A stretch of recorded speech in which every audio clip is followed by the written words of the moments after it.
So what are you looking to see out of the gate here? We're not sure. I don't think we're going to be finding out right now. Okay, so we have 7 p.m. going to be starting on the T side. Phoenix will be starting off CT. What are you looking to see out of the T side here, 7 p.m. Garrett, in the first pistol round?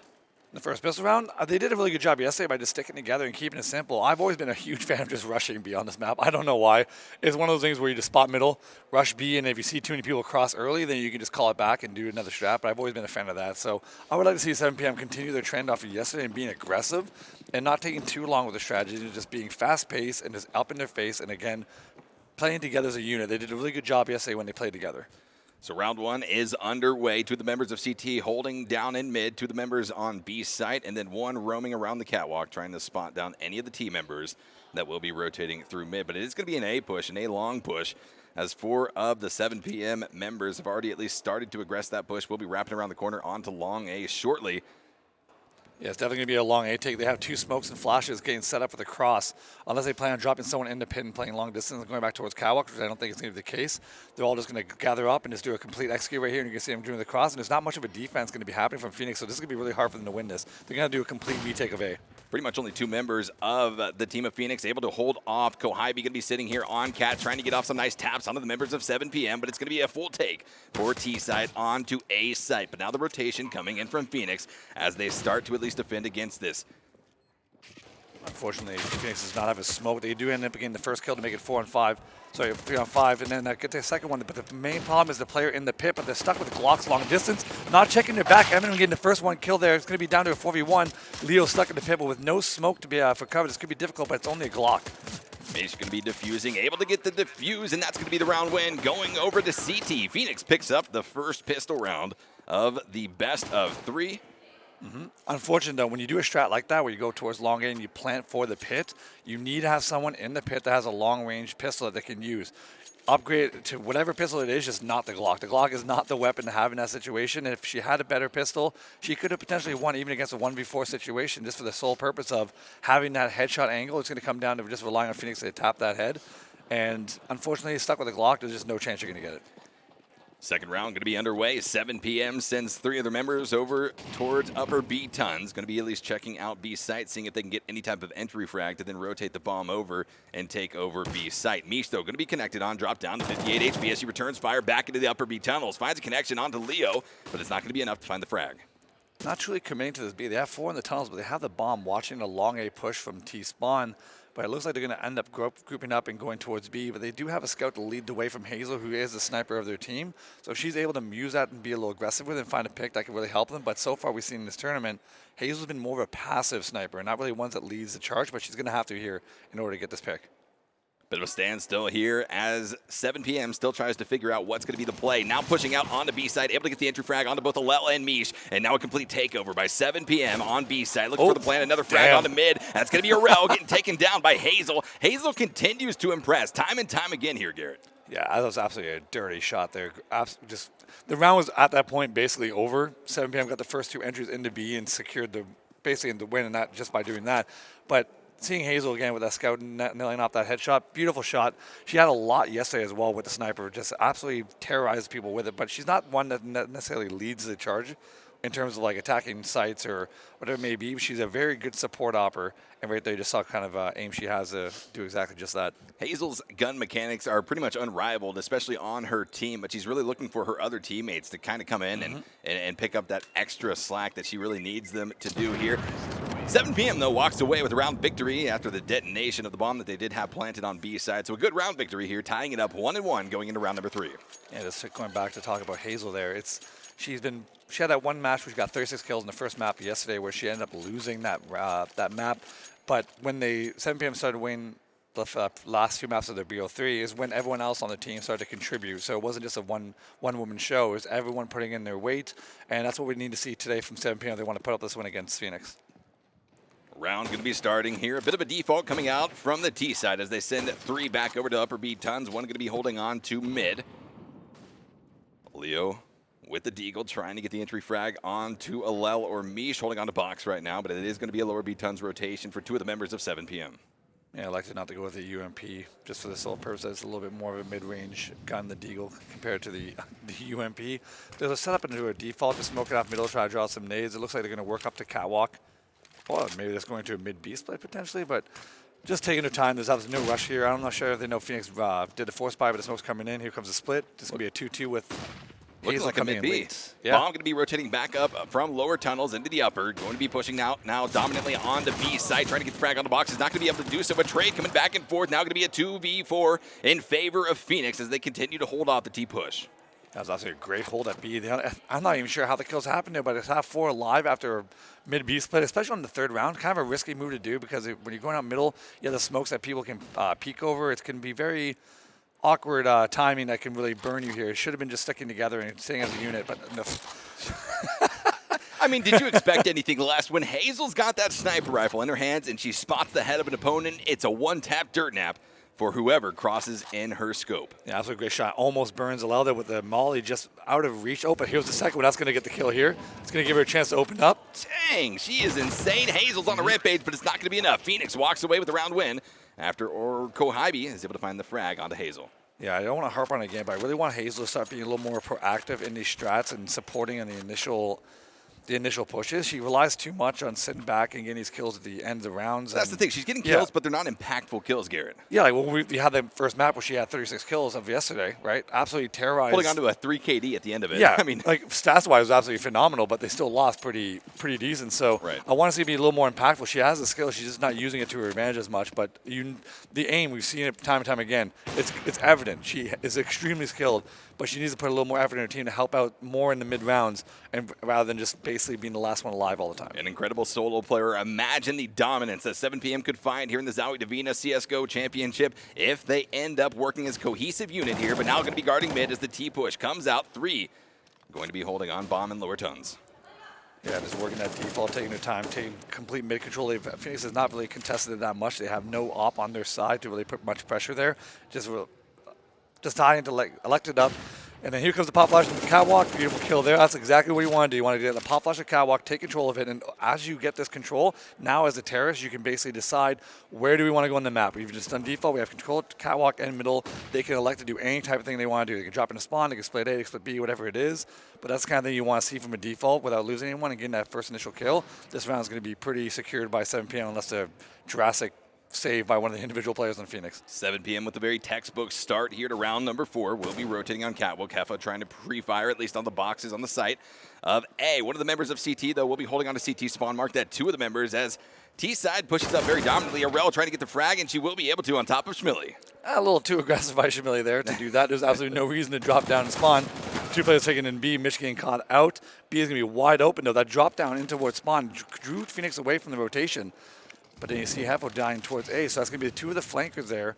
Getting taken out to leave it to a 3v3. Still definitely winnable, but they don't have much utility. Just a smoke, a nade, and a flash. 2K currently for Aurel. She's seeking that A. She desperately wants it, but will she be able to get it? Leo holding out near the backside of B, near the car. Will be trying to at least do some sort of impactful moments here, but through the window, the nades come out. Alel going to be at least trying to push into B side, trying to find the dominant, and not able to do so. Trades back and forth, but it will be the T side that gets eliminated. Phoenix going for the defuse here, trying to pick up their 3rd round victory. I'm not sure if everyone just knows what just happened. She just won a 1v3. Yeah. All 3 players were in complete different parts of the site. And we didn't get to see her point of view on that, but that was absolutely crazy. We got Hazel missed that first initial shot, which it ended up costing because that was the one that got the 1v3.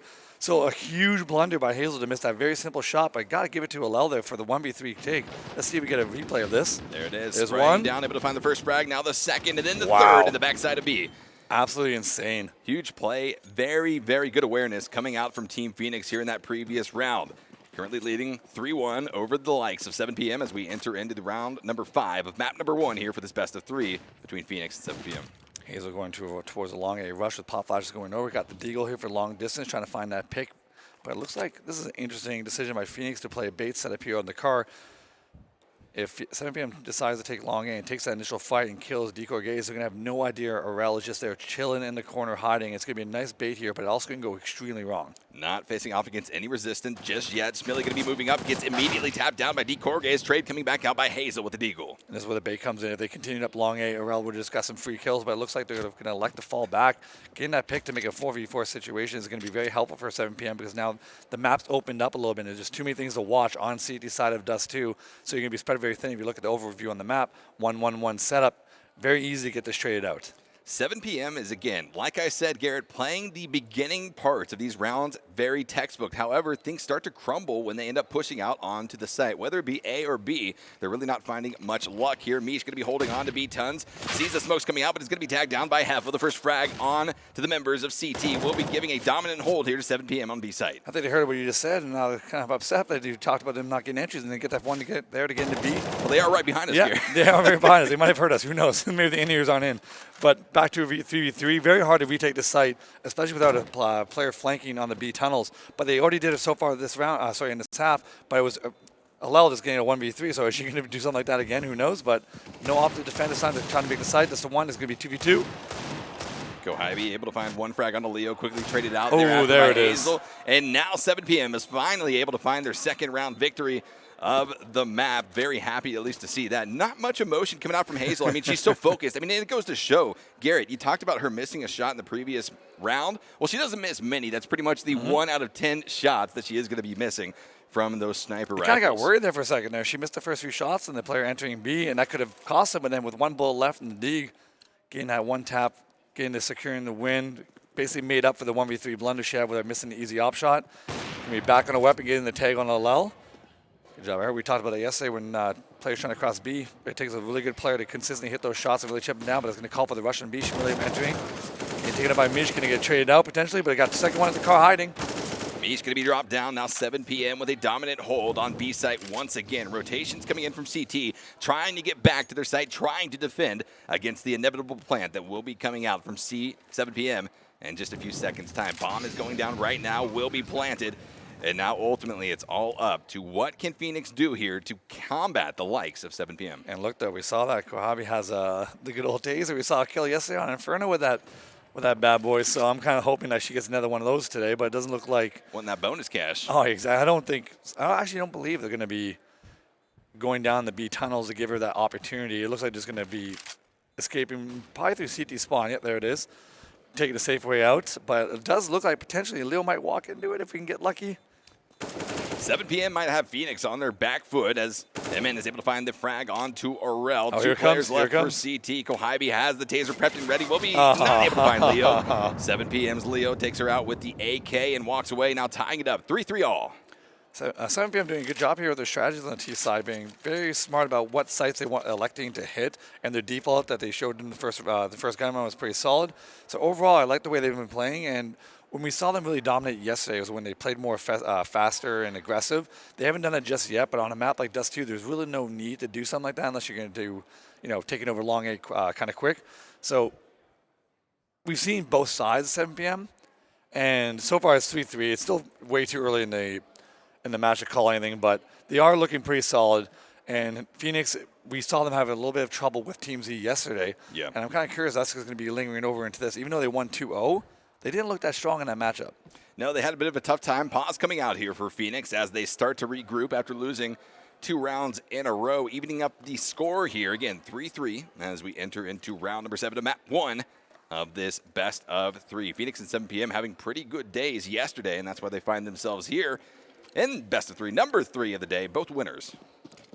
Yeah, Phoenix is going to be the one problem about this map, especially on city side. If you get down on the economy, it's really hard to bring it back unless you have some ops on your side. Hefo taking that long A control by herself with the support from flashes. No one contesting it towards long A. They're going to be able to drop someone in the pit if they want to go that route. We talked about that yesterday. No, actually, me and you talked about it privately.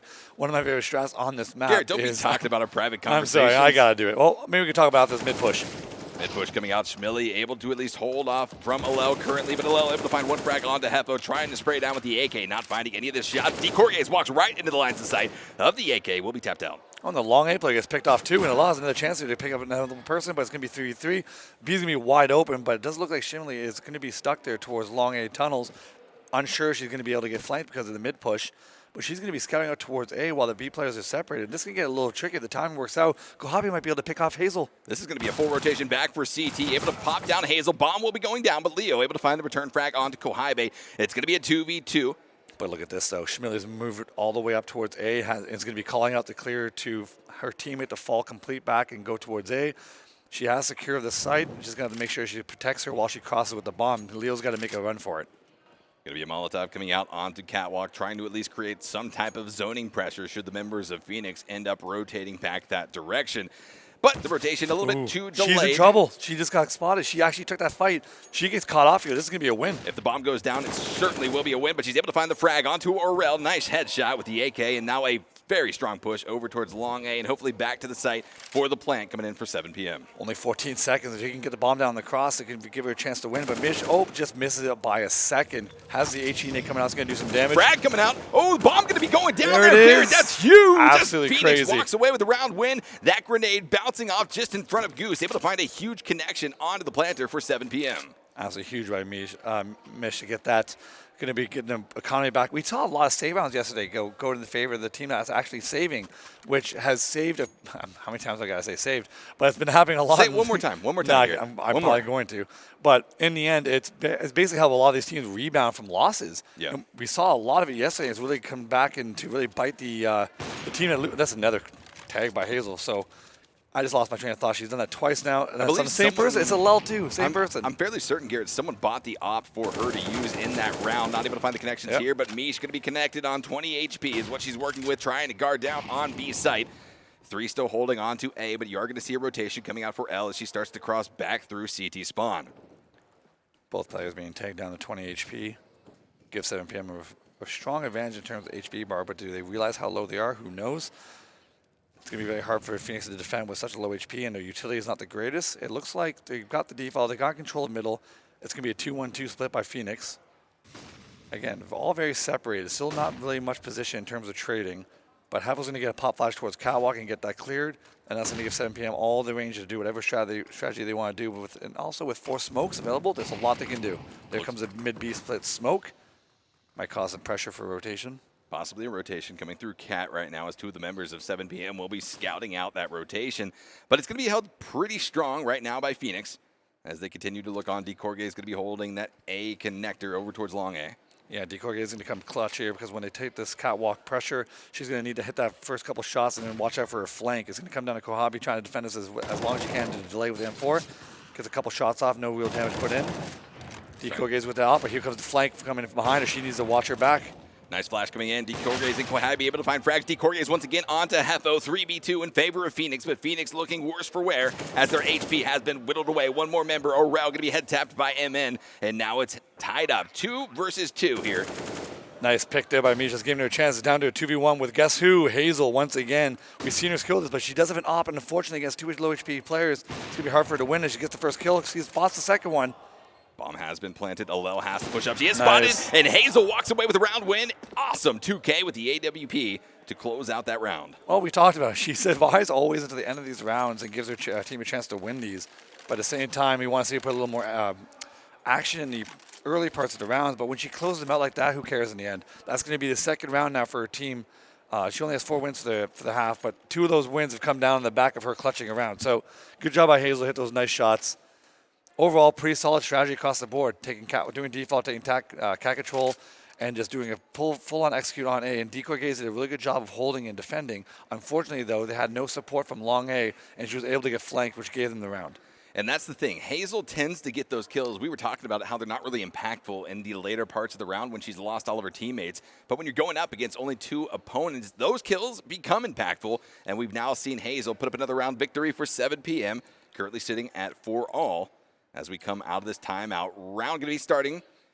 If you look at the economy on Phoenix too, so low. They're really in a lot of trouble here because if they can't put a couple rounds together and string them along, they're going to just be forced buying and broken by and not having an op there to contest against Hazel. Right now, we decided to Decoy Gaze that 1 round, where she got 2 kills.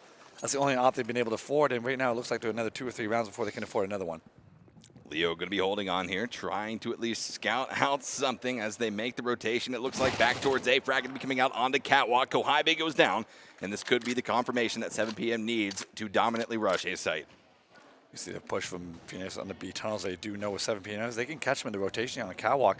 Long A has not been taken just yet, and the bomb is lagging a little bit behind. A lot can happen. A lot of unfortunate stuff. The timing works out. Phoenix can catch him in the back. It seems like it's been happening more often than not with Phoenix, losing one member very early on in the round, Garrett, and kind of giving the advantage over to 7PM to really have their way with the map. Yeah, these early picks, 7PM has been doing a really good job getting the entries. Just unfortunately, they've been losing the mid-round battles and to give up that lead and having to rely on clutching at the end. But so far, 7PM, even from yesterday, did a very good job on gaining entries and gaining initial picks. Just unfortunately, wasn't able to secure as many rounds as they would like to in that situation. Bomb is going to be down on A's site. Hefo going to be holding on Cat, waiting for the push coming out from Alel's Phoenix. Not able to find anything just yet. Leo pushes out of the A connector. Will be immediately sprayed down by D-Corgaze. Him though, on to Mish. Two of the members of Phoenix continue to drop out, and it's only going to be 2 left alive versus 4 of 7PM. More shots. MN able to find one more connection. Just going to be Orel and CT Spawn trying to hold on. Going to bring it to a 5-4 score line. Phoenix is pretty still low on money. If they can decide they want to buy next round, they're going to have very low utility if they want to go that route. 7PM looking really strong so far and starting to gain a little bit of economy behind them so that even if they do lose a round or two, they can still continue to buy. You see the money on the Phoenix side, not the greatest, and if they want to give themselves some chance to win some rounds, they got to save again. There's no need to force buy here. Just take your time. It's still early in the match. And then just try to claw back round by round later on. This round, just buy, like what you see right there, upgrade upgraded pistols with all body armor, so they're going to be looking for those headshots. And right now you see a Catwalk. It looks like they're going to do a rush on Catwalk, which if the timing works out perfectly, it could work out for them. As the score currently stands 4-5 in favor of 7PM. On a very level 1 analysis, Garrett, you might say this match is incredibly close, but if 7PM is able to shore up some of these weaknesses in the mid to late parts of these rounds, they are going to be walking away with a huge landslide victory. The spray coming out, Schmilly able to drop down 2, but the double return coming in from Kohibe and Arel. It's just going to be 3 members now of T side working against Alel once again. The solo player left for Team Phoenix, and she's going to be able to find one frag. Taking down to 46 HP, though she's looking worse for wear, trying to hold off what looks to be a B rush rotated out by 7PM. A little bit of an awkward situation for Alel here. You have the AK with armor. You have 46 HP. It's not the most likely chance that you're going to win this round, but at the same time, you want to go for it. But they really could use that rifle going forward. Unfortunately, you can't blame them for going for it. Does end up losing it. Now we're going to see basically, I don't know how many rounds we've actually seen where it's been a full-on gun rounds from both sides because it's been pretty broken economy with the save round being lost. So this will be the first full buy we get to see since, I think, maybe round 6. So let's see what happens if there's an op on the city side, which there is not. So Hazel going to be able to run around a little bit more. And no one really a threat to contest her. So we're going to see something cheeky by Phoenix if they want to win this round. All right. 7PM looking like they're going to be sending 3 over to upper B tons, trying to get that entry frag from the mid side. Will be Hazel, not able to find it just yet through the doors, but the molly comes off, going to be zoning off any type of push from Leo just yet. Going back to their bread and butter so far, which has been the default. Been doing a good job so far in middle. And again, without the op on the Phoenix side, taking control over middle is extremely easy because you don't have that pressure to really contest you.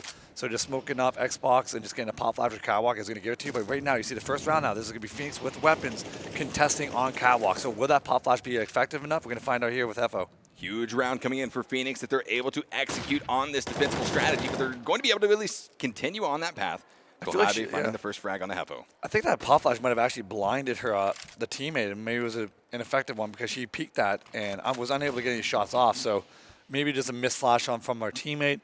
They do know 2 are on Catwalk, so they could elect to go towards long A and drop someone in the pit if they want to. They have an information what's going to happen and maybe want to split B, but if they do that, there's going to be a quick support from Phoenix on Catwalk. So they're taking out middle. Got the smoke on CT spawn, trying to draw some kind of pick to try to find an opening, but right now, Phoenix giving them nothing. Nothing to be lost, nothing to be gained just yet here in round number 11 of map number 1. As 7PM starts to at least consider what plan B they could go for here. The bomb going to be looking out over upper B tons. Possible to be spotted out here by Mish, who's holding on to B spawn. To cause a distraction middle, leaving the one player B all by herself. Mish is going to be there looking for Hazel, getting support, getting the first 2 entry kills. Or Hazel finding him, trying to get the trade. Down to 4v1. Going to be all on her to try to get this revenge here. Leo getting the first trade.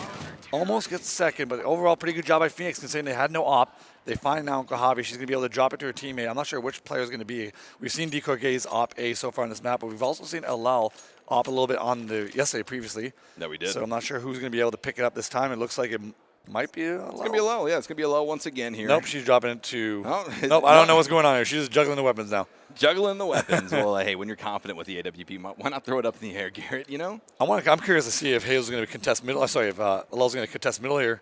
Hazel's been getting some good shots off of some damage. Unable to. Smoke comes across.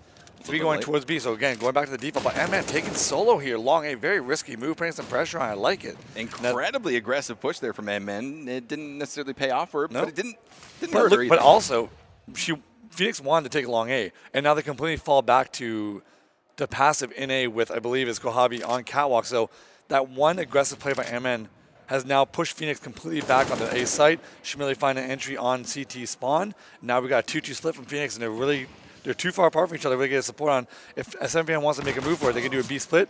Decorgaze finding that trade. Shmili will be going down and out 4v4 as it stands. 5-6 in favor of 7PM on the round lineup. Shots coming out, Mish able to find one frag on the Leo, finds a second one on the MN, but now the push comes out. Hefo able to find the frag, and Phoenix walks away with a round win, tying it up 6-all. We haven't seen much of Mish, even from yesterday, but so far that's going to be 2 B hits in a row where she's gotten 2 kills on the entries. That is absolutely critical for anyone that holds B. It is one of the hardest sites to hold, especially when you're by yourself, even though she wasn't alone there. It's really hard to go more than 1-for-1 unless you're getting support from flashes or whatever from your teammates, mollies. And to do that twice in a row has really put a damp on what 7PM wanted to do. And now when you see that kind of success holding B, it starts to make 7PM think, okay, we need to stop going towards B. It's twice now they've lost. And now maybe if Phoenix feels like they can predict it, I would assume if I'm Phoenix that 7PM is calling a timeout here, talking about the strategies, and they're going to move towards an A hit. So I would like to see potentially, if it happens, Phoenix to do maybe a little bit more of a stagger towards 3 playing hard towards A and leaving 1 solo B with like maybe the Opper. Phoenix started off this map very dominantly, let it slip a little bit. A roller coaster of performance between both of these teams so far, which leads us into a tied map going into round number 13. But as it stands, Phoenix will be at least sending over 2 over to A site. 2 going to be holding on to B, 1 watching mid. Alel with the AWP trying to find the connections, but not able to do so just yet. Pop flash coming through the middle, going to be able to catch the Opper if they get up there quick enough. Counter flash comes back in. Ooh, and then the tag down. The AWP finds the connection onto Shmili. 1 down for 7PM as they try to hold off from this aggression being displayed by Team Phoenix. Decorgaze is able to find a frag on the Hazel, but MN returns it. There's an opportunity to get a bomb down towards A if they're going to be able to find that pick onto Kohabi, who's going to be playing distance with the AK. Has no real support besides from Urel in CT spawn, but she's going to make her way to support with the smoke they're going to be spawning from catwalk. Just playing a cheeky little angle to pop up periodically. 7PM taking their time on this and absolutely no rushes. There's still a minute left, but they have no utility to make a move for this, so they're just going to do a dry peek on this and try to trade. No utility down on numbers. How will 7PM play this to try to effectualize a A-side plant? They're going to be pushing now off of Cat. Kohabe spots her out, able to drop down 1. Hefo, Leo, MN get dropped out. Bomb goes down, and a round victory going over to Phoenix. 7-6 as Phoenix retakes the lead. So 7PM has so far looked pretty solid on this first half, but the problem is, even by looking solid, they did lose. Phoenix did lose a save round, which is giving them 7 rounds. So this could technically be even way more of a lopsided scoreline, maybe like a 10-3 scoreline potentially. It could have been that bad if Phoenix wasn't able to lose that save round, which is giving 7PM a few extra wins. But overall, 7PM has been doing solid defense. They just haven't been able to close out the rounds consistently and just relying on clutch rounds. See the long A pressure coming in from MN once again. Push coming out onto A long will be met with a little bit of resistance coming out on Shmili, able to try to spray down through the smoke as the push continues. Leo going to be leading the charge, currently holding onto the bomb. And look at this, though. Exactly what I mentioned before. Phoenix should take a little more of a risk and stack towards A site because they've been successful in holding B, and now leaving just the 1 towards B with all of 7PM now looking towards long A with the solo player in middle, which is MN. It looks like they're doing exactly that, but Hazel in the pit, which I love seeing with the op, and now her teammates have a free range to just walk up the left wall, get a smoke on the cross, and take a nice side into the A. This could be very well. It's all going to come down to MN, and if she can distract enough on catwalk. Alo had an Awful smoke, opportunity though. to find Hazel, but unfortunately was not quick enough on the turn. Mish trying to hold off this push coming through A-Long, not able to do it for Arel. Well, able to find a few connections. Kohabe and Arel, though, going to be taken down as MN is able to find the frags. 3v1. Decorge is the only member alive currently for Team Phoenix, as the bomb will be planted on A site. Going to be a very defensible hold here coming out from T side, as Decorge starts to decide how is she going to be playing out the final moments of this round. Gotta save this weapon at this point. You know the ops Yeah. in the pit. You cannot win this. You want to try to find some exits to really put a damper on 7PM's economy, because they haven't won any rounds in a row. So it's still not secure. So any kind of kill she can find here on this win that can really help out will give them a better chance of winning the final round. And you got to give it credit to MN there with the flank on Catwalk. If she didn't flank Catwalk there and get those 2 kills, Phoenix was looking like they were going to win that round because of that awful smoke on the cross, leaving that wide open towards CT spawn to allow Phoenix to get some picks on 7PM trying to cross. Bomb will be detonating, round victory, tying things up once again, 7-7. We're going to have a close one. It's going to go down to the wire. It looks like no team basically able to get a stronghold on the rounds, unable to string too many along at the same time. 7-7 scoreline. I'm not sure we're going to be able to see the op come back up on CT side. It looks like Alel might have it. Nope, they're going to be just rifles. All rifles here. Op going to be in the hands of Hazel. Once again, you saw her with a very dominant kill from the pit earlier. She's starting to get those impactful kills, Garrett, and it's really starting to show in 7PM's performance, tying things up once again, trying to get those frags across mid as CT sends 2 over towards B site. Not that dominant hold on the A that we saw in the previous round. Going to be shifting things back over to B. Looks like 7PM going back to bread and butter default. They've done this a few times already and end up going B basically every single time. So I'm kind of curious if they're going to do that once again. Taking that Catwalk, but Phoenix has shown pressure on Catwalk with 2 players before. So here comes Heffel getting that pop flash, going to get some assistance. Will she be able to clear it out this time? I believe that might be Kohabe playing it, spotting it from the ledge. So this could be a pick here if Kohabe is not too careful. Hazel currently holding on the bomb, rotating back towards A. And they need to be careful here because this is Phoenix set up on car once again with 2 of the members stacked there. If they get the first kill onto Phoenix, well, they're going to be able to trade it out, hopefully. That's the idea, at least as the push now starts to come out. Oh, no, but Decoy is making a move here too early. If she waits a little bit longer, it could have worked out perfectly, but it's going to come down to Rel just hiding in the corner. The timing might not work out for her. She's going to be all by herself to try to get these kills. If she can go 2 for 1 here, that'd be very successful. Here comes the pick onto Kohabe, playing it by herself. Good job by Heffa to take that straight up fight. And that's going to be the full push coming out along A, able to take down Arel at car. And with just... I'm missing that smoke again on the cross.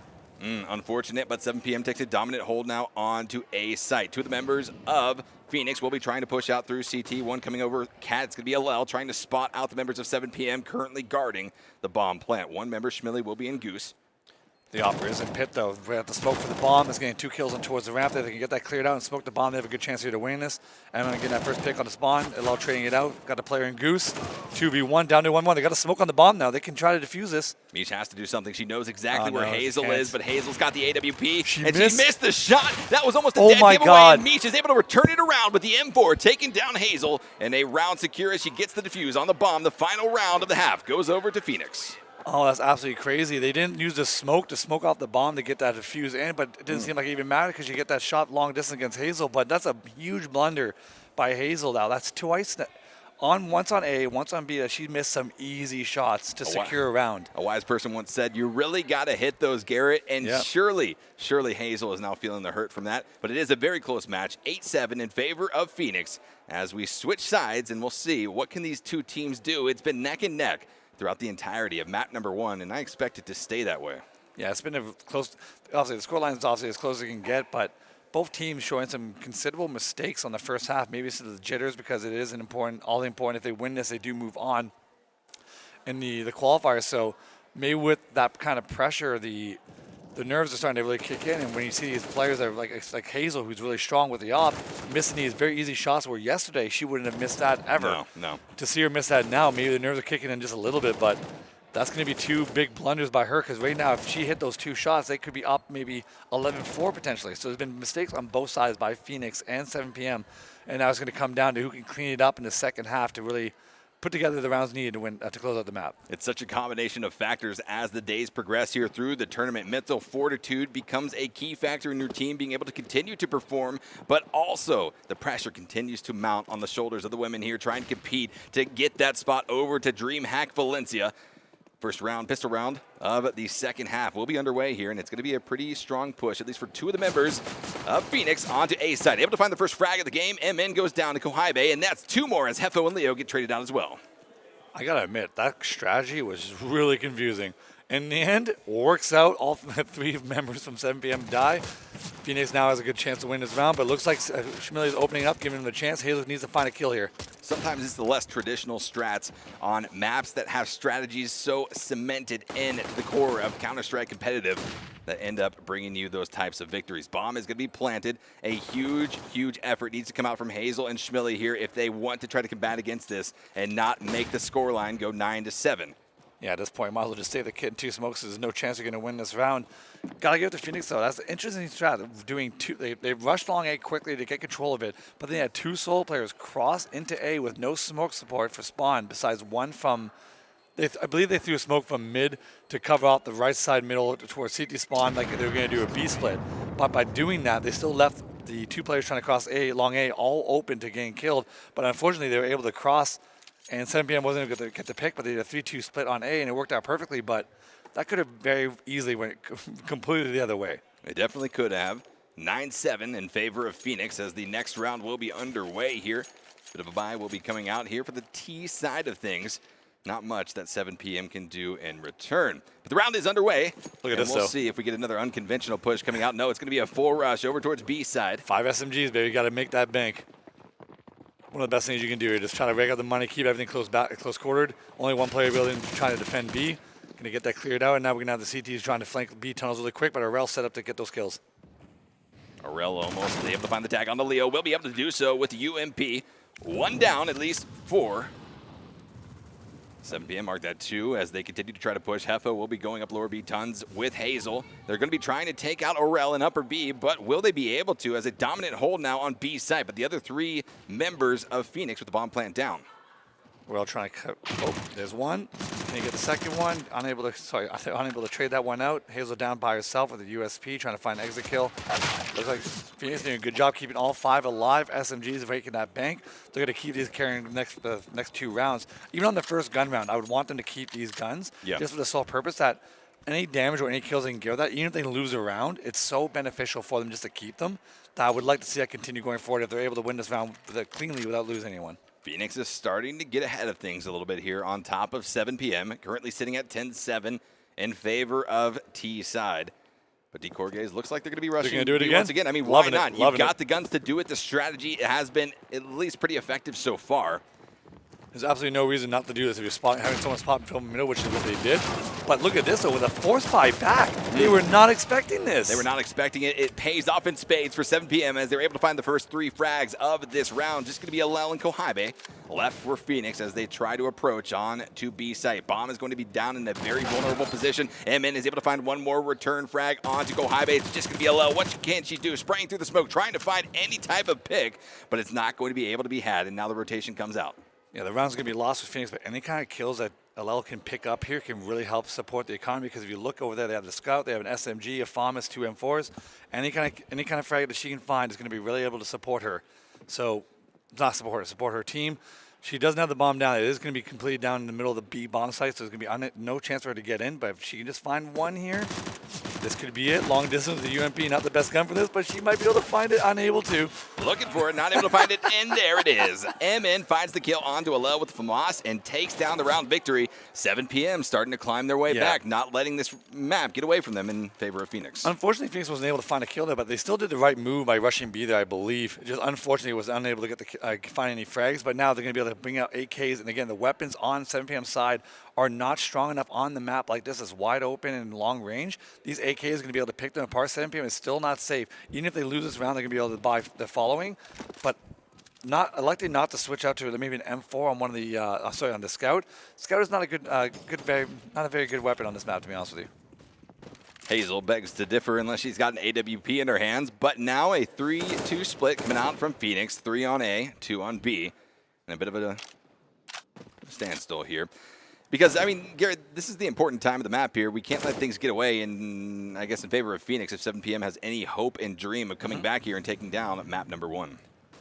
7PM. This is 7PM's map, too. Make no mistake about it. They are the ones that picked us, too.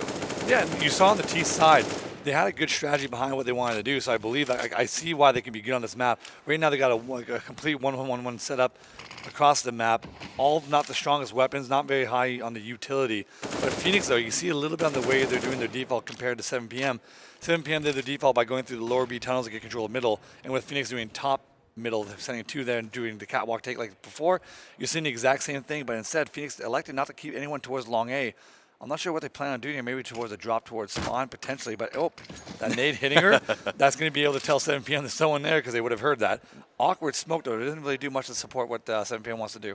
Certainly didn't. All 5 members of both squads going to be alive here as a bit of a rotation, a bit of a tango continues on between Phoenix and 7PM. This is round number 19. 7PM looking to make it 10-9, trying to continue to climb and catch the lead of Phoenix, and they're doing so right now. Schmilly able to find the first frag onto Alel, putting the T side on their back foot for alive, but they're going to be trying to push out through B tons. Arel going to be spotted out. Bomb goes down, but they're able to find the return frag onto Hefo and Schmilly. It's currently going to be 2v3 in favor of 7PM, and they've got HP on their sides as well. Kohaibe going to be dropped down. Decorge is the only member remaining, and she's going to be spotted out and taken down. Round victory going over towards 7PM here, and they're getting closer and closer to tying it up once again at 10-10. Excellent round by 7PM defending there against that mid-B split. Phoenix, unfortunately, not using any smokes towards CT spawn. If they were able to do that, they would have been able to find their way into B a little bit easier. But 7PM doing a good job, solid job holding towards B, picking up that round. And again, now their economy is starting to get a little bit more set.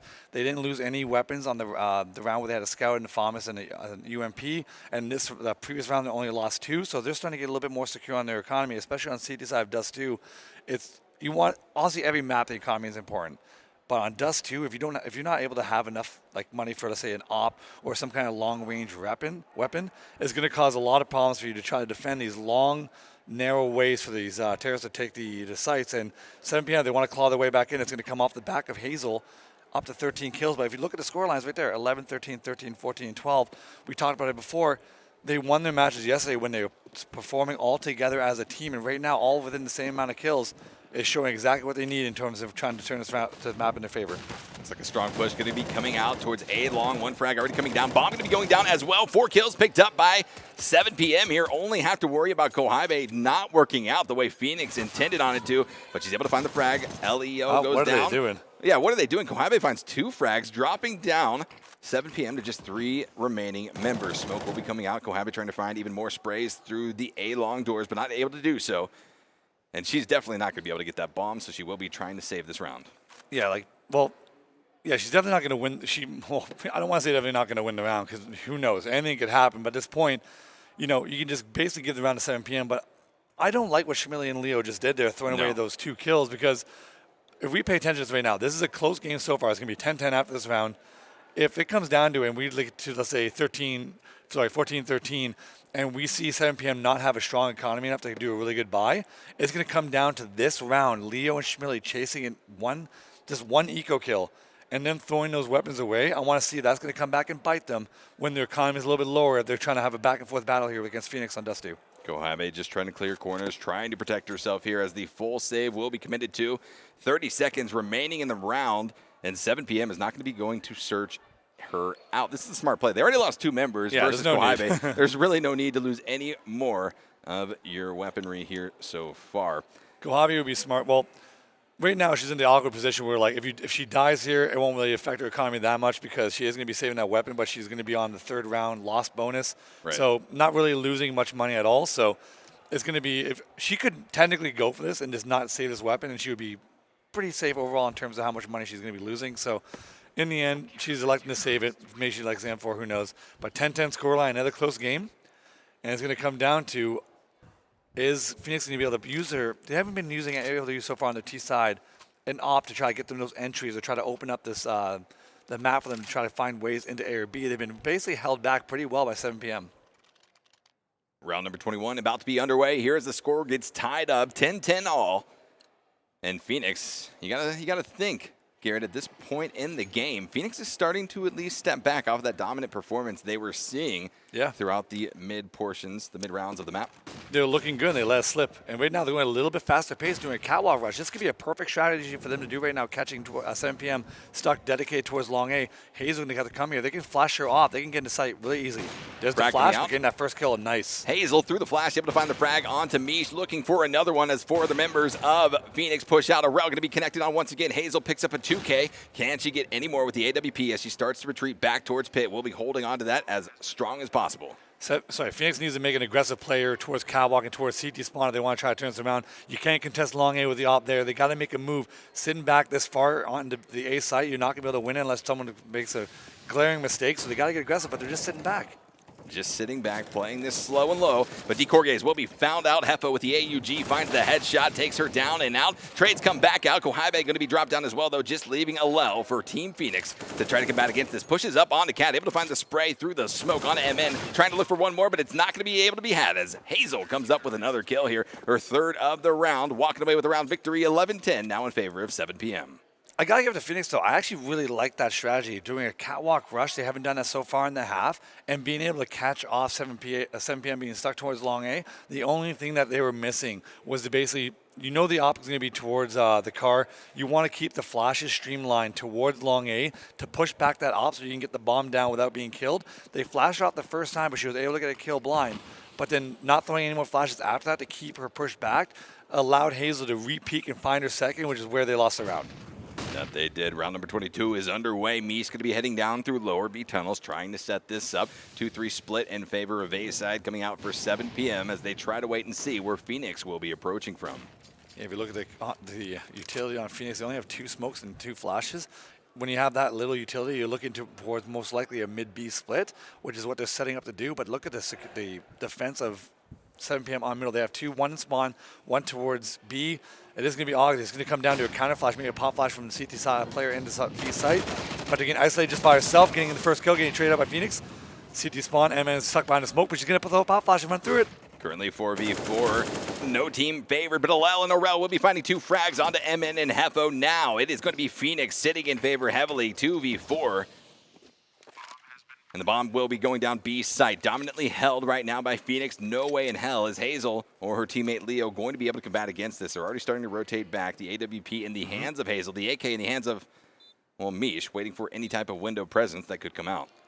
Good job by Phoenix. They're a very clean, crisp round for them to mid-B split and realizing that they don't have much utility. And one of the hardest things to do on this map is to try to take A with very minimal utility. So electing just with 2 smokes and 2 flashes to, don't kill your teammate.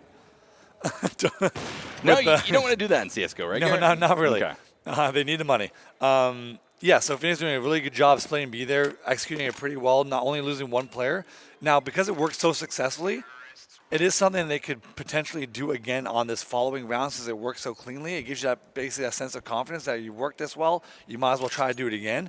Will 7 p.m. start to think about maybe trying to defend that, putting that player maybe a little less aggressive in middle and playing towards B. So if they do split B from mid, playing from the window and maybe a player boosted in spawn would be the best chance to get a kill maybe over the smoke.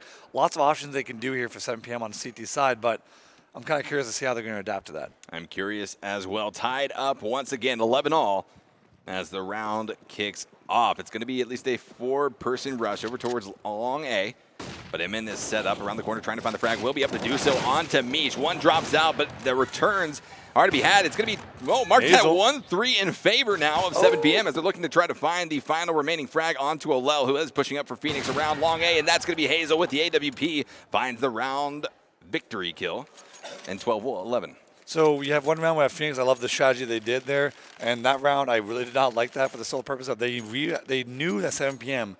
was playing pretty dedicated towards long A. They've never really shown any presence on catwalk, so knowing that 7 p.m. plays pretty strong towards long A, there's absolutely no reason to really contest it and rush it like that, especially with a MAC-10 leading the way. That's a mistake on that call, but in the end, 7 p.m. having a big round from Hazel and actually doing that, each one of the players towards long A finding a frag. Good job in the defense, and again, sticking to exactly that strategy with MN and Leo playing that defense. Hazel falling back towards A on catwalk. She hasn't done this just yet, but she's going to be playing that headshot angle on top of A. Hazel now starting to at least get away from her other teammates in terms of kills, approaching that 20-kill mark here in round number 24. Minute and 30 seconds left to try to get the bomb down for Phoenix as Alel starts to at least prep some of that utility to send over mid. Looks like they're going right back to that 3-2 split on B because it worked so well the previous round that they won. Going back to that, they have a lot more utility this time, but again, they're just trying to stick to what they know has worked so far. But this time, Decoy Gay is going to be stuck all the way back towards long A, not being able to get much support. Phoenix just holding back, waiting for an aggressive peek from 7 PM to try to find an opener.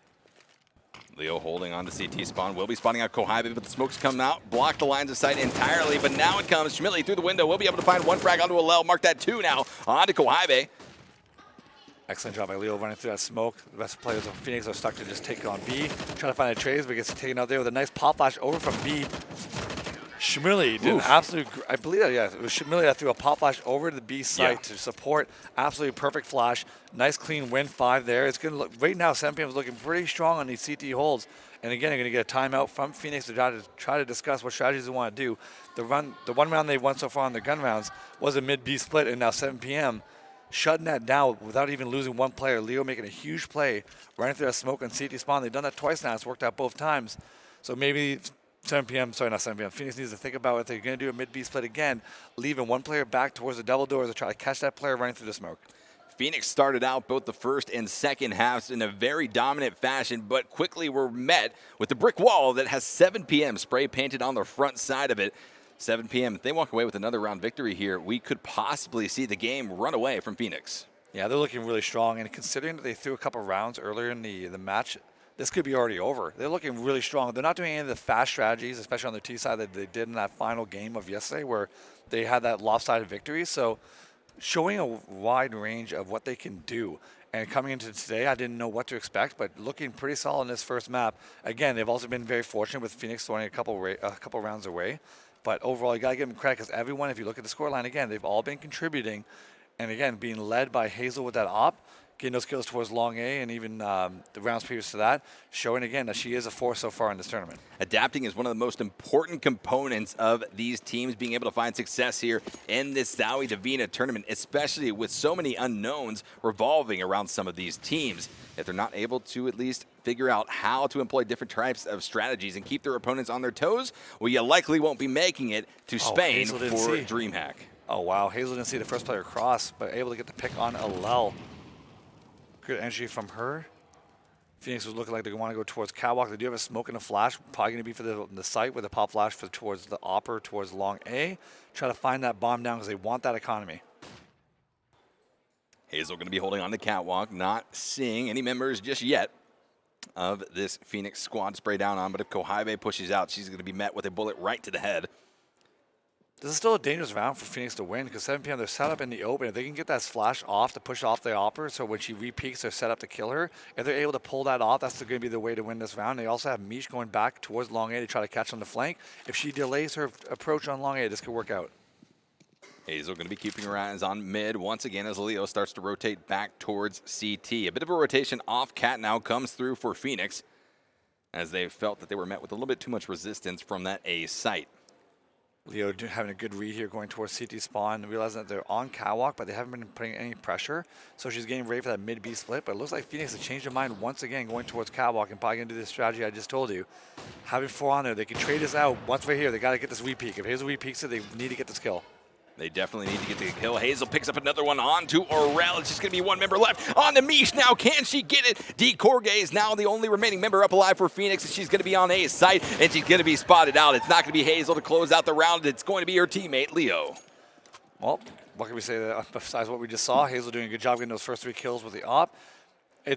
You see how, like, so far in this tournament, I believe you have her and I think it was maybe GFI, I believe, that with the op, they've been showing that they can really step up and carry a team. And even though it was an eco round, you can just see the way she was playing. She gets that first shot off, falls back, changes her angle to another passive one. She's been doing a good job positioning herself into setting herself up in a way where she can get that kill safely, fall back into another safe position, get the next shot off, instead of just re-peeking it straight up like a lot of players do. Instead, electing to go the smart way, which I'm taking from her with the op. I need to figure out how to add Hazel on Steam because I need her to play with me in pug matches with that type of skill on the AWP. Surely she can carry me out of my low ranking. Misto going to be walking around the catwalk right here. Bomb going to be down, at least holding on to this, trying to find some type of entry frag onto the members of 7 PM. But 14-11 as it stands in favor for 7 PM as they look to find their 15th round win here in map number 1. We saw a setup before from 7 PM when they got that clean win on the mid-B split from Phoenix. electing to go that route again, but this time Phoenix not throwing smokes towards CT spawn. They're just out middle with the weapon, and again, Hazel find that first pick on Goose. She hasn't played that angle yet, catching Mish off guard. Hazel continues to impress us. I mean, we saw dominant performance in terms of kills come out yesterday, but now she's displaying a very, very good set of strategy. Being unpredictable, one of the key components, again, of success here.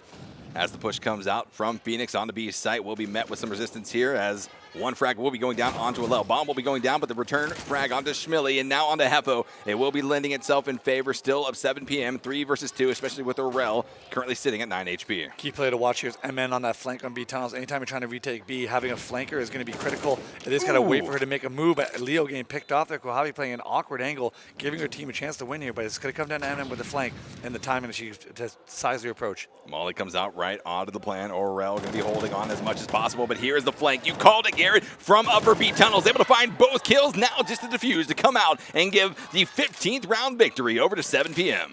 Yeah, perfect flank by MN. Like I said, taking B and retaking the site is very hard from going through the window and the double door. You need that flanker to come in to put that extra pressure on that third entry in towards B. And you got to give it credit to Leo. With 22 kills so far on this map, been a very quiet fragger so far, and she's been doing an excellent job in CT spawn, catching kills on Phoenix, trying to do a mid-B split. That's going to be the third time, though, she's in that, on this map that she's been able to pull that off and get a double kill. Phoenix is going to have to rally very hard here to try to come back out of this 4-round deficit they're currently facing off against. We'll be sending 4 of the members over towards upper B. A dangerous strategy based off of how this has not been working out for them so far. Molotov comes out. We'll be zoning off any type of push out of upper B tunnels, forcing a rotation now from Phoenix down through lower B. Alel picking up the op. We haven't seen this just yet, but kind of repeat coming in, unable to connect against Schmilly there. We haven't seen the op so far on Phoenix because the economy's been so low, so it's nice to see it come out.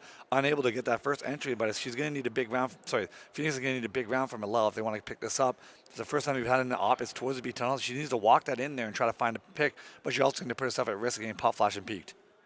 Kohabe going to be holding here in the smoke, trying to see if she can pop out any frag onto A site. Not going to be peeking just yet, taking it very low and slow, but now we'll be at least starting to peek over towards Goose. Sees no enemy presence there. Look at MN, though, pushed all the way up towards long A. Deco Gaze has no idea she's there, so if she just listens to that first step, she can catch Deco Gaze running away towards the middle if she finds this.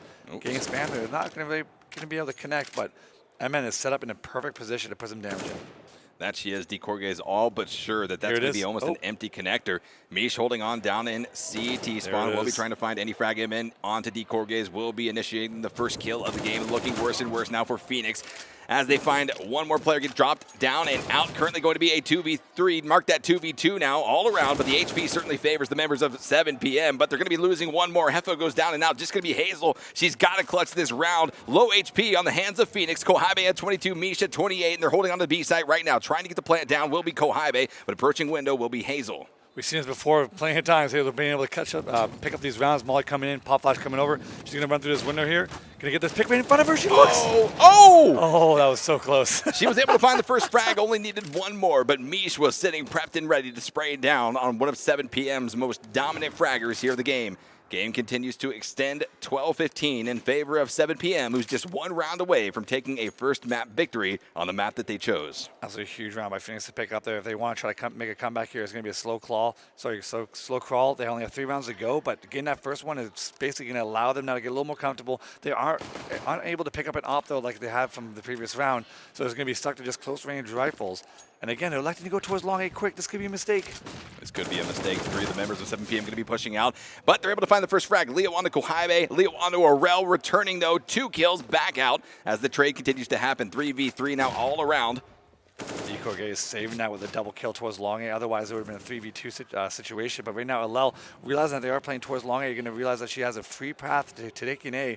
Going to call for teams to come up towards Catwalk. It's going to be a retake with 7PM, but this is also a very strong retake to have. When you have someone towards long A in the pit to control the ramp, there's only one thing Phoenix can do, which is play towards Catwalk or even try to be a little bit more aggressive on towards CT spawn.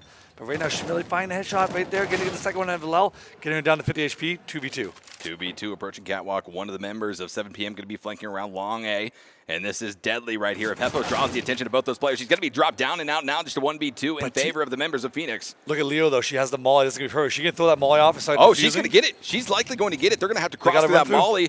No, but she taps.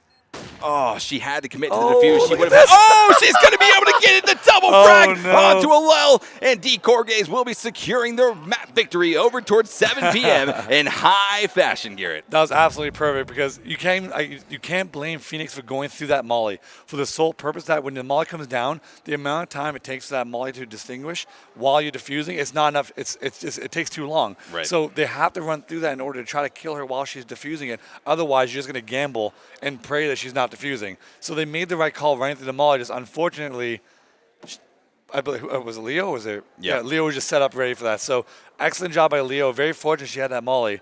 But overall, pretty solid performance. It was 16-12, but throughout the whole map, it looked like 7 p.m. was pretty strong throughout, and they showed a wide range of strategies that they can do, and at the same time, a strong holding on their CT side, which so far on the previous maps from yesterday, they've done a really good job on the CT side. It's been their T side has been a little bit lackluster, and that's what they need to correct if they want to go farther in this tournament. So now Team Phoenix will be playing on their back foot as we enter into the second map, which is going to be on train. So that should be pretty exciting to watch. We haven't really seen at least the train map for you and I on the casting desk, so that will definitely be exciting. And it will be Phoenix's opportunity to come back and try to claim a victory on the map that they chose here in this best of 3. Yeah, which is I find it to be a curious pick of a map. I'm assuming they have some good stress on their T side, but the main thing we haven't seen from Phoenix so far in this tournament is the op presence. Yes. And on a map like Train, the op is going to be critical, and we haven't seen any opper on their team really step up to that level to really show that they can carry, but we have seen that from 7 p.m. with Hazel.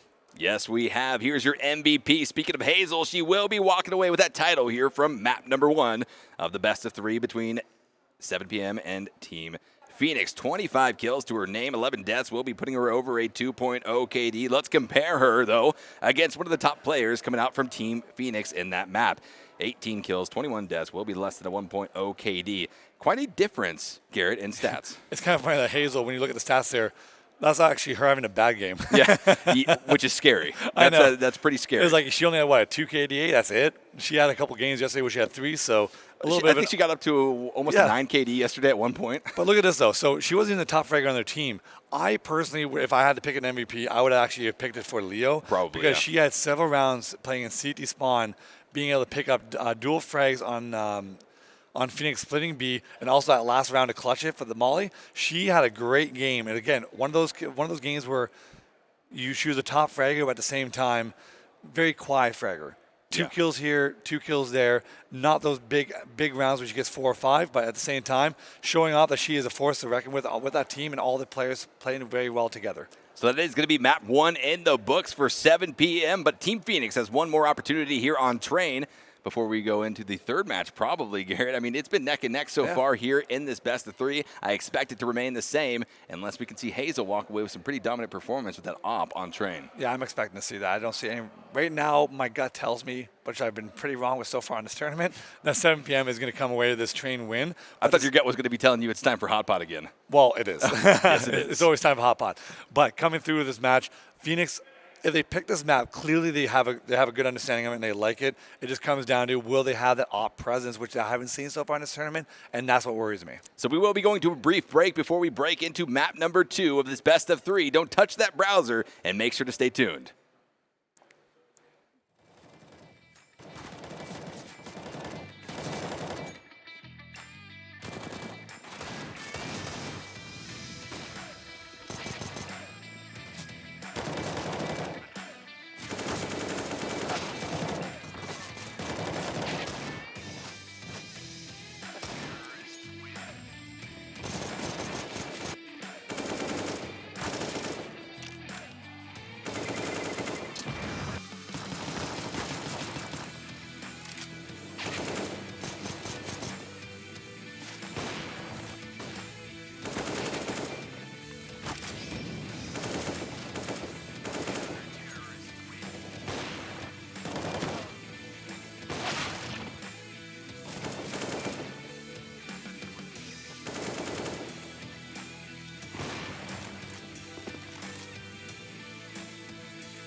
嗨，你好，我的名字是黄世慧，我的 ID 是 The Corgis，我来自新加坡的队伍叫做 Phoenix。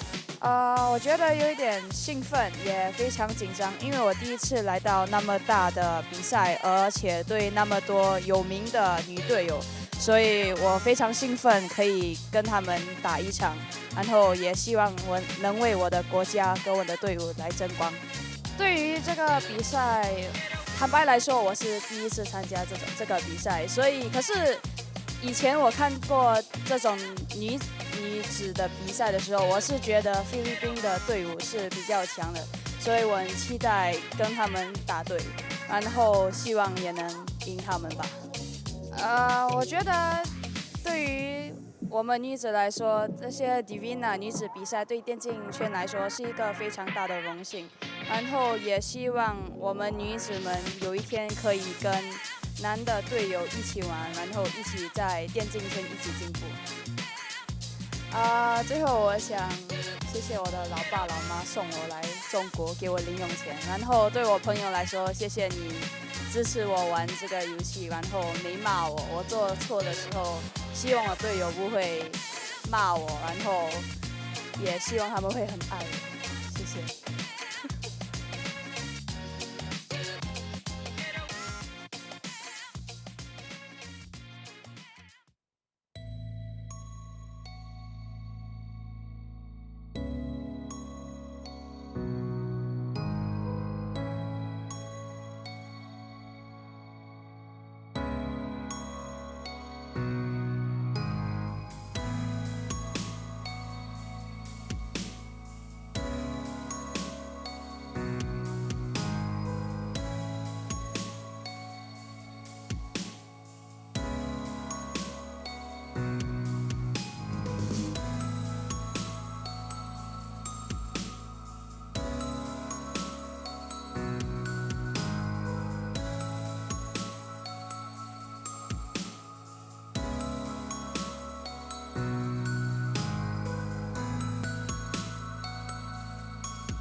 How do you reveal the hidden enemies in PUBG?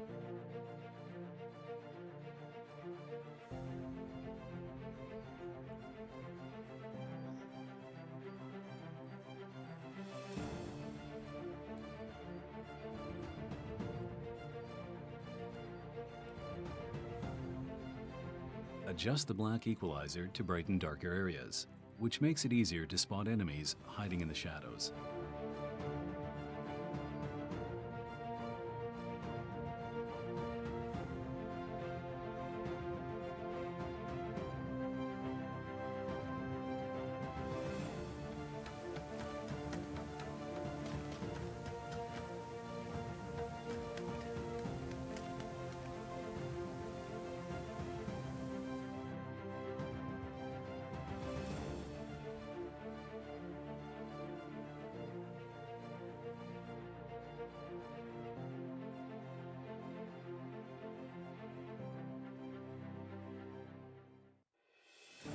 How do you make your PUBG experience more diverse and convenient?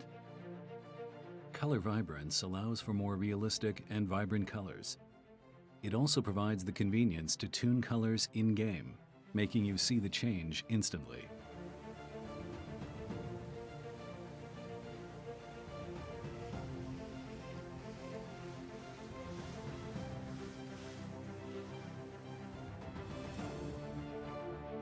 Save up to 3 different settings based on your preferences, and use the S switch to quickly change between those settings.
Hello and welcome back to the ZOWIE Divina Women's Asia CSGO Championship. My name's Esquire, joined here by GRT, or Garrett as you might know him. But what an exciting map number 1 on Dust 2 that we just saw played out between 7PM in Phoenix.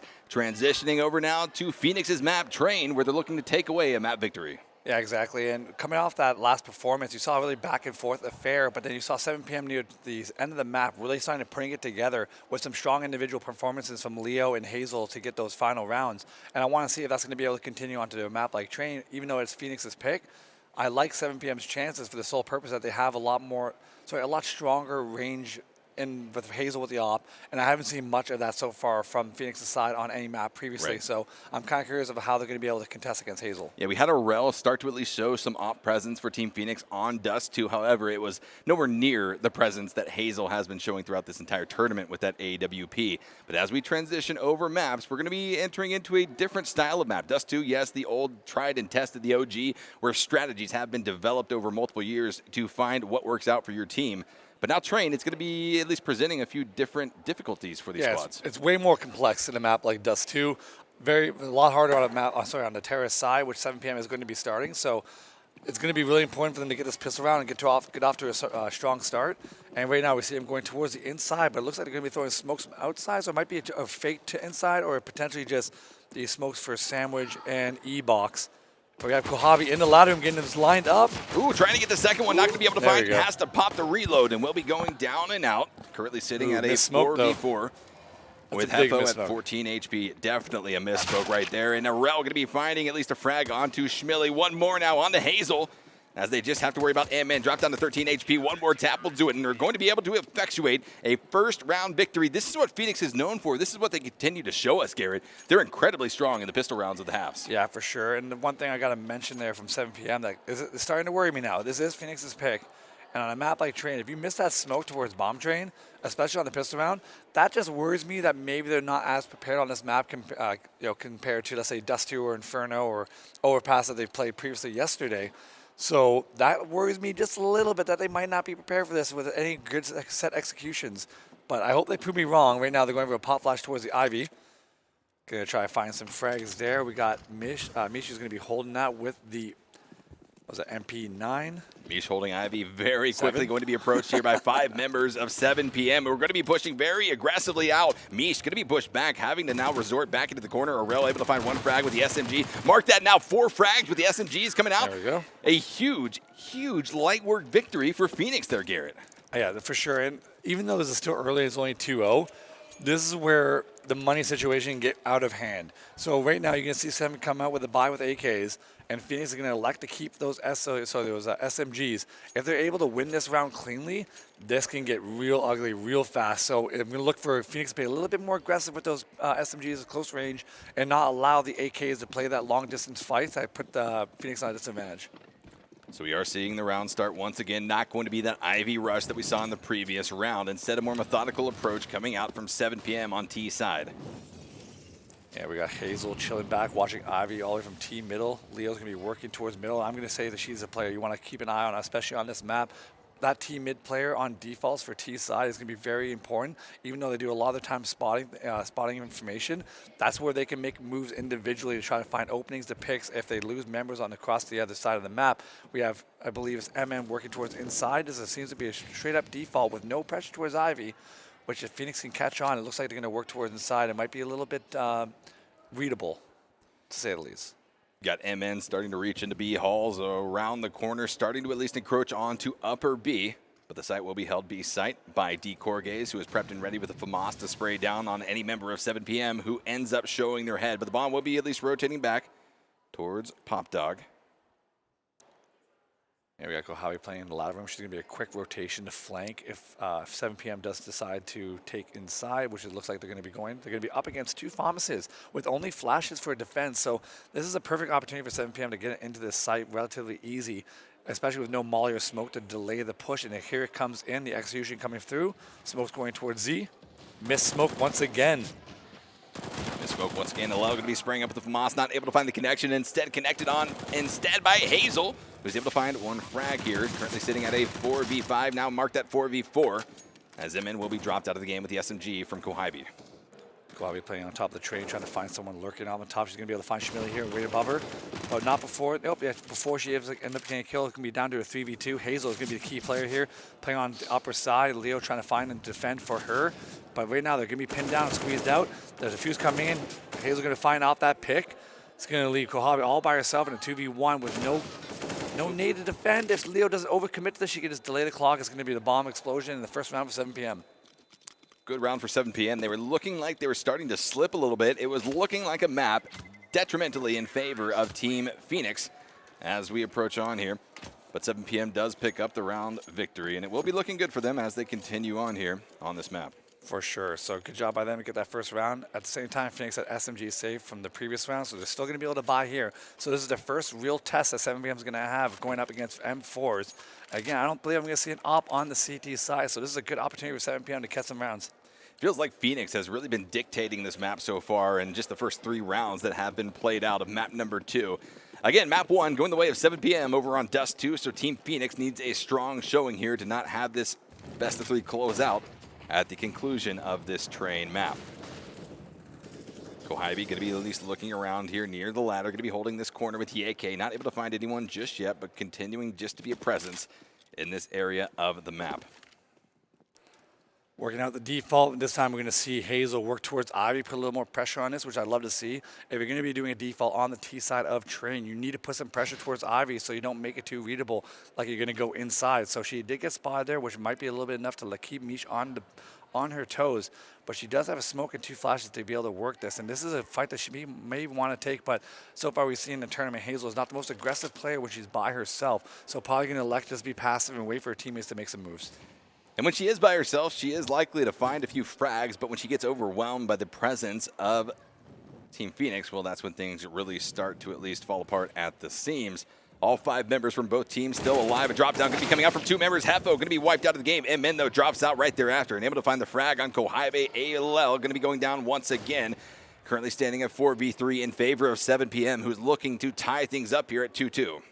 Excellent job on that trade in the ladder room. Shmilly getting taken out there while playing the bomb chain. Almost finding that second. Going to be down to a 2v2. Mish making that flanking to try to catch a bomb and trying to plant the bomb. Able to pick that up, leaving Leo all by herself on the train. Decor Gaze with the flank. Good defense by Phoenix, but for a second here, it looked like 7 p.m. was making a good assault. Getting that pick on the ladder room really opens up their chance of taking outside. But with a huge play by, I believe it was Aurel on the bomb train to delay long enough for her teammates to come support. Excellent job by Phoenix. 7 p.m. was getting very close there, but again, Garrett, it's really starting to feel like Phoenix has a strategy on this map that is definitely overwhelming the likes of 7 p.m. as we enter into round number 5. Both, well, rather one team going to be dominantly equipped and the other not so much. 7 p.m. really on their back foot here in this round. Yeah, looking to get that smoke towards the bomb train, so try to get the bomb down. They had the pop flash coming over. It doesn't seem like it really connects anything. Mish is going to find some easy kills towards Ivy. Sandwich is going to be locked down by Aurel and Mish. And Kohabi playing the bomb train is going to come down just to a complete slaughter. No one's going down just yet. It's going to be a clean sweep, 4-1. Good start off by Phoenix, and now we're going to go to our next buy with 7 p.m. That round ended almost as quickly as it started Yes, there, it Garrett. did. And I feel like, and that it just goes to show, Phoenix is so powerful right now on this map. They're really playing, well, like they are behind in this best-of-3 series, which they are. So it's good to see at least a dominant performance coming out from Team Phoenix, but they have to be careful. If there's anything that 7 p.m. has shown us, once they get a grasp on Phoenix's strategy, they might be able to combat it. Yeah, but right now you got to make sure you start to chip them down and not let them get these wins where you get them cleanly with 5 alive, because that's where the economy can start being built up. Aurel has a pistol. I'm not sure if she just... Pistol question mark? Question mark? Yeah, I'm not sure if she just missed her weapon on the spawn and left there, or she's just going for that cheeky, like, I'm just going to save my weapon thinking that 7 p.m. is going to save again. I'm not sure what the decision is here, but I'm very curious to find out why, especially where she plays is on Sandwich. Holding that with a pistol is not the greatest decision. Maybe it's a HUD error. I don't know, but some might say definitely questionable. Some might say it's a tough task to hold that with a pistol, but they'd be even more so wrong. It's an incredibly difficult task to do that, and she is going to be trying at least as hard as possible. Mish connected on with some damage, dropped down to 48 HP as Kohabi continues to hold on to the ladder room. Here comes waiting. The double drop. And yeah, the drop comes out once again. MN going to be able to find the frag this time, not going to be wiped out. Kohabi dropped down with the AK headshot. Oh, she does have a weapon, just a HUD error. There we go. That makes a little more sense. I was confused there for a moment. Now everything is starting to make sense here, Garrett. Yeah, exactly. Down to 3v3. Kohabi getting traded out in the ladder room, which is a great trade for 7PM to take. But Mish going to be able to find his trade onto MN. Down to 2v2, but that flank is coming toward... No, sorry, the flank is coming towards Ivy. Hazel taking 10. Almost TK'ing once again. She's done it twice now. 3v1, 7PM with a nice, solid default on this map. Picking up their second round win, and that was a very solid overall round by them. Still haven't seen any really executions from them on the terrace side, which I'm going to boldly predict they don't have any. It doesn't seem like they might, but who knows? I could be wrong. Bold prediction, Cotton. But overall, they've been finding a lot of success and getting that pick in the ladder room, which I believe is going to keep doing that until Kohabi is going to be forced out to stop playing that angle. Because right now, going in that ladder room and just getting a one-for-one trade is a huge advantage towards the terrace side on this map. 4-2 as it stands in favor of Phoenix as we enter into round number 7 of map 2. Alel and the rest of Phoenix trying to have a dominant performance, trying to not let any more rounds go the way of 7PM here as MN now going to be holding on the left-hand side of the train, able to at least spot out Mish, but not going to be able to find the shots. 2 players now dropped off of 7PM as they are able to find the return frag onto Aurel, currently working off of a 4v3 as Hazel gets tagged down to 44 HP. Kohabe able to find at least one more frag onto Schmilly, and it's looking worse and worse and worse for 7PM here in this round. And speaking of that, I said them not having any set strats. That was their set strat, but the typical smokes, but they actually missed the one towards E-Box. They were able to get one player on their side taken out due to the fact that they could spot the feet because that missed smoke. So unfortunate mistake by 7PM, and now look at their money back down to basically being able to force buy potentially. No UI HUD error there. Yeah, no, I don't believe so. So they No, are going to force not. buy behind that. Unable to get a good grasp on the economy. 5-2 right now at Phoenix. They're starting to get a little bit more bank, but they're still not out of the water. And again, we talked about this before. I didn't know how Phoenix was going to play without that real strong op presence so far. But in this map, in the first 7 rounds, they haven't really shown that with that weapon just yet. But at the same time, they don't need to because they're winning 5-2. So they're doing a good job so far. Haven't really given Hazel an opportunity to even buy an op either. So 7PM still sitting on their back foot. And honestly, you don't even need an op when you have an AUG in this game anymore. So hey, true. Kohabi being elected to swap out of the ladder room, and now Aurel's going to be taken with a different angle, which I like a little bit more than where Kohabi was playing. So this might be a smart swap by them on the CT side. Going to be wrapping back around Alley, back to the bomb to pick it up will be Leo, as well as Hazel. Hazel usually the bomb carrier here for 7PM, as Hefo going to be continuing to hold on as well. A slow and methodical play coming out here from 7PM as they definitely can't let any more rounds get away from them here just yet. But Alel with the AUG will be holding on to this corner, waiting for one of the members of 7PM to show their presence. Yeah, there's a little light buy with smokes to try to get that bomb down inside to get the extra flow, but the Kamali's coming in. That's going to delay their push unless they can smoke that out and go through, but it doesn't look like they're going to be able to. But look at the hard rotation by Phoenix. All 5 players coming in. 7PM is going to have a lot of trouble here. They're going to get taken out, and it's going to be a bloodbath. Just as that rotation for Phoenix comes out, the members of 7PM take that aggressive push. But they've been able to get enough tags now. DeCorgia is going to be going down and out. Alel with 33 HP in favor now, 5v4 as Phoenix Mish able to return the favor back down onto Hefo. Mish dropped down to 3 HP. Both teams looking worse for wear. It's a 4v3, but all things considered, it's essentially a 3v3 with how low HP Mish is currently sitting at now. Kohabe and Alel dropped down to 30 HP as well. That Molly doing a good job preventing them from getting to defuse. There we go. So that Molly coming down lower, really going to prevent 7PM from running through it to try to stop the defuse from coming in. But overall, pretty solid save round by 7PM to get that bomb down. Unfortunately, 3 HP players on Phoenix that have been low, unable to convert on those kills. If they were able to get 1 or 2 of those, maybe they would have had a really good chance to win that round. But overall, solid display by 7PM to get the bomb down. And maybe that gets them to feel a little bit more comfortable about potentially taking inside again on a full buy. Maybe. 6-2, though, currently sitting here in favor of Team Phoenix entering into round number 9 of map 2. Alel going to be pushing around here. The push comes out from T side. 2 of the members, especially the bomb, going to be going through alleyway. Bomb holding back just a little bit, letting the other members of 7PM try to find some type of frags as they approach ladder room.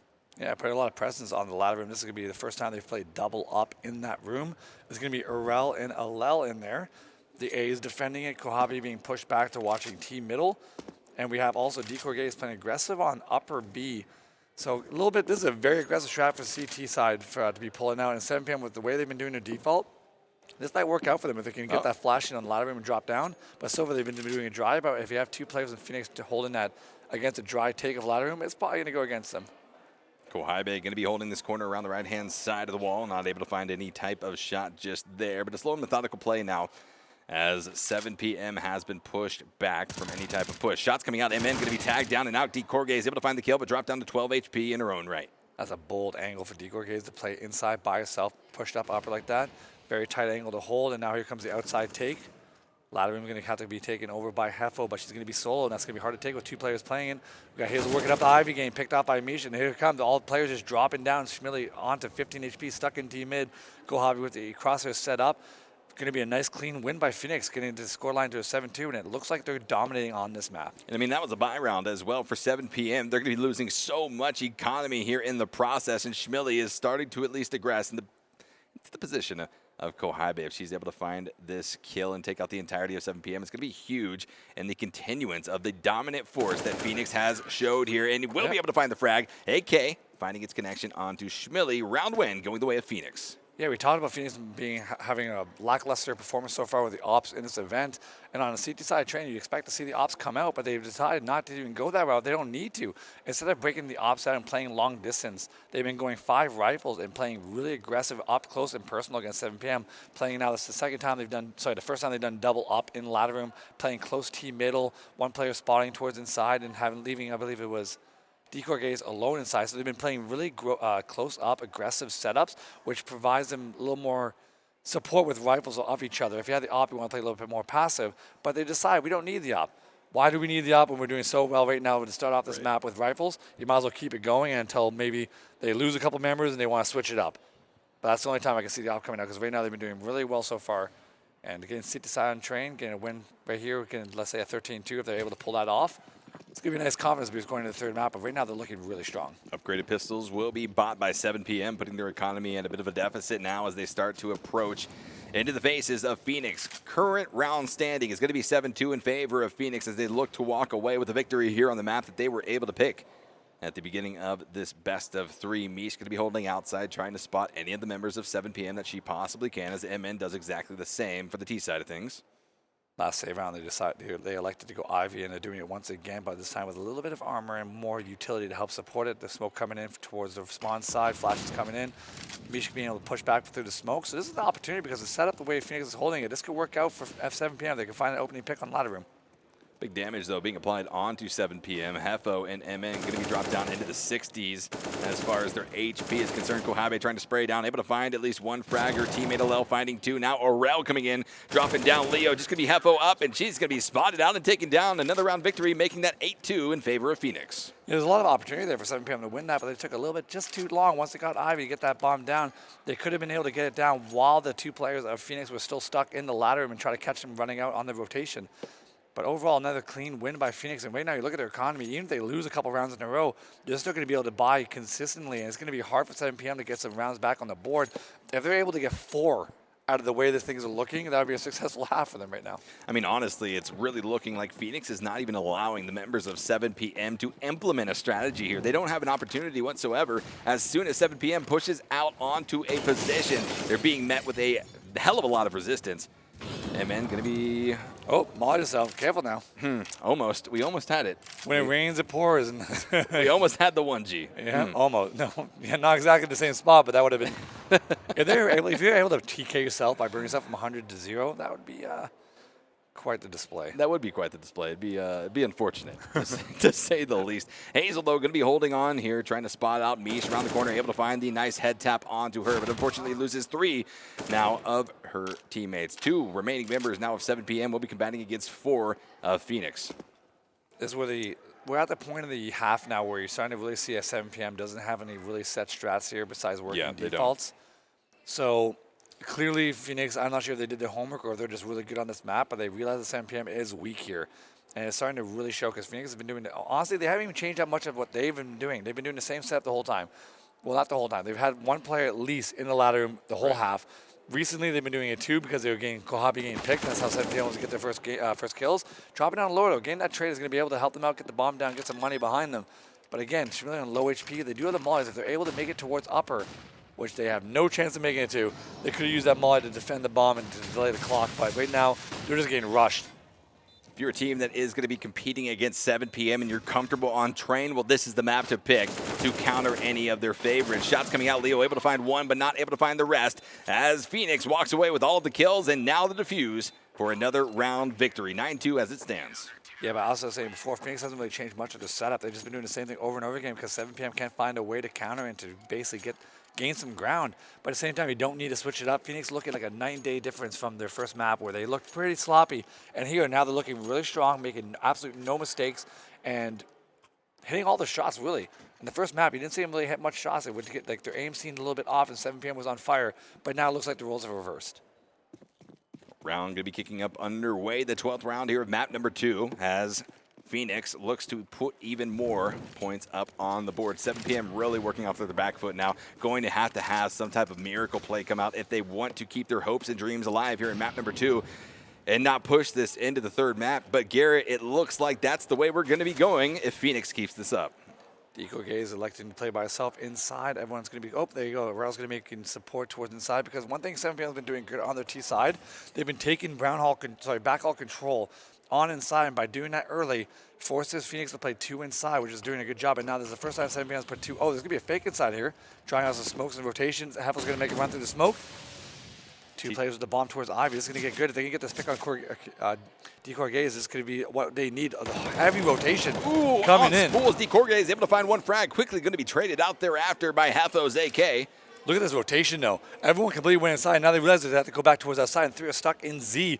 But the problem is 7PM hasn't made the move up Ivy just yet, and they're a little bit late. They're going to be caught behind that Molly. They're going to do a lot of damage. That's going to spread. That is going to spread just a little bit. Mish rather going to be dropped down to 87 HP. 4v3 as it stands in favor of Phoenix here in round number 12. Taking a long time to get this bomb down. It's going to be able to give Phoenix enough time to basically wrap around the old bomb train, getting that first kill on Hazel. And now they're coming in. The swoop is coming. They're stuck on the bomb train. There's going to be 1 left. Shmuley all by herself in a 3v1 situation, but she's in heaven.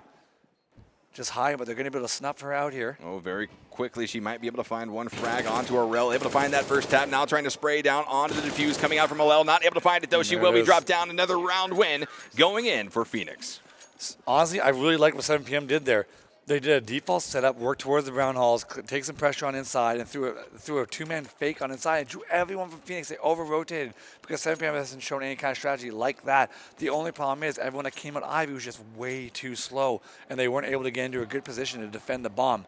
So if they were just able to fix that timing just a little bit, 7PM should have won that round. What a different map in terms of performance coming out here for Team Phoenix. Whatever they talked about during the break was certainly what they needed to talk about because they came out of the gate swinging here on train, exactly what they needed to do to hopefully push this into a 3rd map of the series where they will be competing 1-1 versus 7PM to take claim. Yeah, what was that team yesterday said when they lost their map, all they had to do was go aside and give each other a hug, decide to hit their shots, and that's how they won.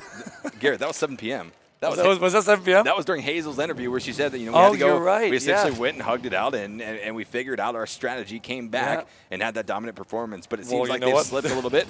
Looks like they need some more hugs after this map. Yeah, well, they're going to need something, Garrett, because this type of performance is not what you want to be seeing here. At least at this level of competitive play, you have to be able to play versus your opponent on any of the active map pool. And for right now, it just seems like 7PM's strategy is just non-existent. Right there, that was a good pop flash on ladder, getting that kill on Kahabi. That's the 3rd time they've been able to do that. Hazel finding the op shot on Aurel. There's the op we've been looking for to find that damage, but Aurel not being able to return the favor with hers. And again, there you go. The first round with 7PM. This is what they need. They need to get these next 2 rounds and give themselves a chance on the CT side, because right now we just saw, Alel miss her shot with the op. Phoenix does not have a strong op presence. No. And that's where the problem is. And that was the first time Hazel was able to pick up an op for herself, and she was able to get, I think it was 2 kills for it. Yeah, but the question becomes, Garrett, is it a little bit too late now that Hazel is finally bringing this out in round number, 13 is when she first brought the op out in the previous round, but now currently sitting at 10-3 in favor of Phoenix. Will they be able to find that pressure they so desperately been looking for on the T side? Outside coming in. We haven't seen this just yet. Well, we have, but if they missed the smokes the first time, so they're going to see they're going to be able to turn around this time. Getting a rush on with the support from Hazel with the op in the backside of Team Mid, but she gets picked off. Pushing through hell now will be Heffo. Able to get that first frag onto Mish, dropping her down and out. Currently a 4v4, but the return frag comes in. Schmidtly able to find another one onto Kohaibe. Now going to be 4v3 in favor of 7PM. This could be their round as they find yet again another one. Leo onto Aurel. This is a good round by 7PM to find these opening picks. It looked like it could have been a problem when Hazel got dropped with the op early. Alel not able to use that op too much to her presence because of the smokes blocking off her vision. Hefo taking her out. So right now, again, 7PM with a solid round. Down to a 10-4 scoreline unless Decoy can pull a 3v1 out, which he will be unable to do. So I'm starting to be a little worried now. Because now 7PM is gaining 4 rounds. I said if they got 4 rounds based off the way they were starting, Right. it would be a very good, start to like basically the CT side. And we're on a map like Train.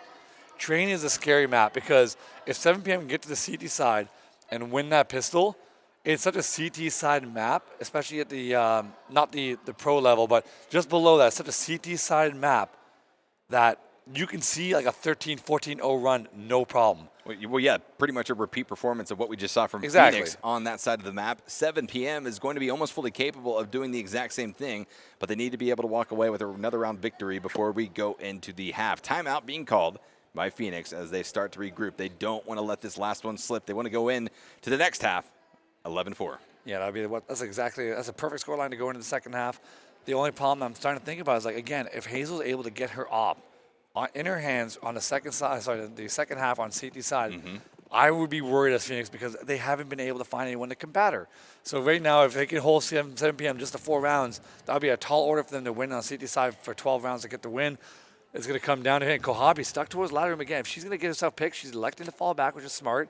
She's died 3 times doing it, but look at Mish making the solo push onto Hazel. If Hazel's going to miss the shot, nope. Not Hazel don't miss that shot. No, she doesn't. Able to find the frag onto Mish. Going to be 5v4 in favor of 7PM here as more pressure starts to mount. Decorge is going to be holding on to this hallway right now, waiting for any of the members of 7PM to push out in front of her, but no presence just yet. Working towards inside, but Decoy is playing these awkward angles by Solar by herself. She's able to find one. The problem is, will she be able to find the second? She gets traded out 1-for-1 here. That's a big win for 7PM because there's no one close enough for Phoenix to rotate inside early. Still going to be holding on to these B halls position that 7PM is currently sitting in. Oh no, she took the shot too early. She should have waited. She's staying aggressive though. Nade coming in. She's going to find the first one in half. They're getting sloppy. That's going to make it 2. Is what they need. Down to a 4v3 now. She's really trying to rush her, but she's going to be able to fall back inside. And now look at the rotation by Phoenix. Overloading once again hard. And Hazel and the team are going to fall back towards outside. They're going to be able to catch maybe potentially Kohabi all by herself. And if they're able to do that in the middle of the bomb train, this might open up the round for them. This round quickly looked like it was going to be going in favor of 7PM, but Decorge was there to say something different. But however, the odds have been even a little bit as Schmilly gets taken down and out by LL. 2v3 in favor of Phoenix with MN at 3 HP. It is not looking good for 7PM. That's going to be MN spotted out. One tap will do it. Now just going to be a 3v1 versus Hazel. Oh, I was going to. Oh, she clipped her through the wall there. Yep. 7PM had that round. The only problem was, again, you have to give credit to Decoy Gaze. Instead of falling back completely past it after she was spotted, she had decided to reaggress. And by reaggressing, able to find that second frag, really helped them get that round. Good job by them. 11-4 scoreline, but still, this is not out of the reach of 7PM. Again, if they can win that pistol round and get an op into Hazel's hand early, I would be worried if I was Phoenix. I would be worried, but Phoenix doesn't look too worried. It doesn't seem like they're going to be... They've always smiled. Even when they were losing in the first, yesterday, they didn't lose the map, but like they were still losing a bunch of rounds, and the person that's closest to us, she was smiling the whole time. Well, you know what rounds they weren't losing, Garrett? That's the pistol rounds, and that's what stands to be a little bit deadly if you are one of the members of 7PM walking into the second half, where you will not be on CT side. Phoenix going to be switching over to T. Which is funny because I believe yesterday in the best of 3, 7PM won, I believe, 5 of the 6 pistol rounds against their opponents, but all the maps still being close. So the roles have changed so far in this BO3 where you have Phoenix being the one that's winning the pistol rounds, but this is the one, if there is a pistol round to win, 7PM needs to get this one. Taking a look at some of our replays here from this map. Some good shots coming out from both teams, but Phoenix is really starting to run away with it. That was a big play from Decorge right there, able to find 2. And now, again, I'm going to harp on the same thing over and over again. If they can prevent 7PM from getting that op, this is going to be Phoenix's map. But once they get it, they need someone to be able to combat Hazel. But I'm assuming Phoenix has some good set strats on this map because it's the one that they picked that they're going to probably be able to use their smoke and utility to push back Hazel with the op on the CT side. Second, or rather... Ooh, the double drop coming in on ladder room. No one there. Smoke's coming over. Set execution on outside. 2 shots going to be coming out, trying to find the taps. Will be Leo, unable to do so. But now Decorge walks right in front of her gun. That's going to be 7PM walking away with all 5 kills there. The pistol round immediately taken away out of Phoenix.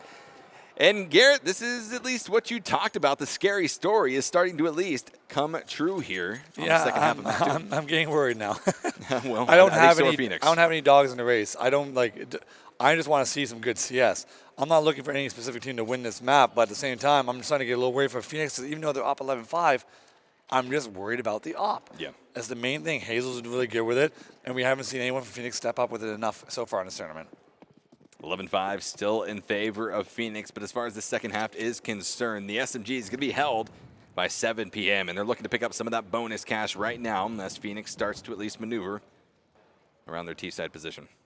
Phoenix just holding back really passive. It's smart to do on a save round, especially when you have no utility or anything like that. You want to just wait it out, but it looks like Schmilly not going to wait that long because he wants to find that opening kill.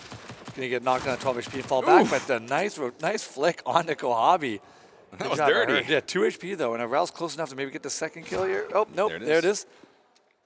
Mish going to be dropping down Schmilly, currently sitting at a 3v4 in favor of 7 p.m. though, who's looking like they're in a dominant position to take down this round, especially with those SMGs providing them the extra cash. Even a little bit crazier, Hazel's going to have the SSG, going to be looking for any type of nice snipes she can find here, but Hefo holding the corners as a rotation now starts to come out through B halls from Phoenix. Yeah, you got to try to get the bomb down here, and they're going to go down lower with no utility. It's going to be a rough task to go against Hefo, who's going to be looking at that lower with the SMG, going to get that first kill, though, get the trade on the second one as well.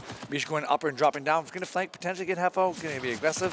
But I would have liked to have seen, if you have no utility on Phoenix on T-side, you want to get the bomb down. If you go down lower with no utility, you're going to die. Oh, yeah. So you might as well just go upper and drop down and just try to pray you get that trade so you get that bomb down. That would have been the better decision to make there. And now we're up to our first buy from Phoenix. 7 p.m. electing to keep one of the SMGs and the scout on Hazel. Not too sure about this one. I would prefer they be a little bit safer and take the M4s because they have no room for error. Right. But at the same time, they don't have that much money. But again, low on utility on CD side. Incredibly. They had the money for it, so I'm kind of curious about this decision. This might come back and bite them. It might. They're working with a 5-round deficit against the likes of Phoenix here in the second half, but they are starting to come back. 7 p.m. with a better showing than the beginning stages of map number 2. If they take this down, Garrett, they're going to be closing out the best of 3, and Phoenix needs to at least put up a better stand here. They can't give any more rounds away to 7 p.m. for free. Yeah, for sure. But right now, they're going to be pushed back. They're playing pretty passive. Mish find an opening pick on Hefo. Getting a little bit aggressive on the lower train there. Mish falling back. So that's a good. So that's what the basic default's going to look like. They're going to have someone play passive towards Ivy. We're going to have Mish working inside by herself and everyone else holding T middle. And they're going to wait for 7 p.m. to be a little bit aggressive and try to find picks. And right there, find that opening pick on inside is going to now cause 7 p.m. to have 2 players to rotate inside strong. And it's going to allow Phoenix to maybe do a set execution on outside with just only 2 to defend. But Schmilly's going to be key here. Being above that smoke, she's going to be able to find any kind of picks in team middle. Who knows? Maybe. Here it comes. Looking for it right now, trying to get the spray down around the left-hand side of the train cart. Not able to find the connections. Currently 4v5. Phoenix finds a tag onto MN. But a return coming out from Schmilly onto Kohabe will still be 3v4 in favor of Phoenix. Another spray comes out. DeCorgier is able to find the drop onto Schmilly. Now DeCorgier is again onto Hazel. 1 member left, Leo, trying to make a huge stand here for 7 p.m. And Garrett, it has to at least raise the question, what were they doing with so much economy still in their banks and not buying that utility? Maybe because they realize that they don't have the best chance. So, yeah, I don't understand. I really couldn't tell you. Maybe I have to maybe say this. Give me something, Garrett. Maybe it was a HUD error again. No. Because you look at 1800 on Schmilly, she was one of the ones that had only a smoke in her utility, and we kind of questioned why she didn't have more nades, so that might have been the error, so I'm just going to blame it on that. Well, there you go, Garrett. Taking the easy way out of it. I see here. Damn right. 12-6 as it stands, still in favor of Phoenix. This is definitely their map so far, but again, 7 p.m. still starts to climb, at least slowly but surely. However, they need to have a few big rounds here. Very closely, Alel going to be dropped down to 2 HP as Schmilly gets taken out of the game by Alel. Nice flash coming in from Kohabe as well. Nice coordinated attack coming in. Leo going to be behind that smoke. That's going to be something problem to be worried about in the sandwich. Flank coming in from the CT's going to find one, finding 2.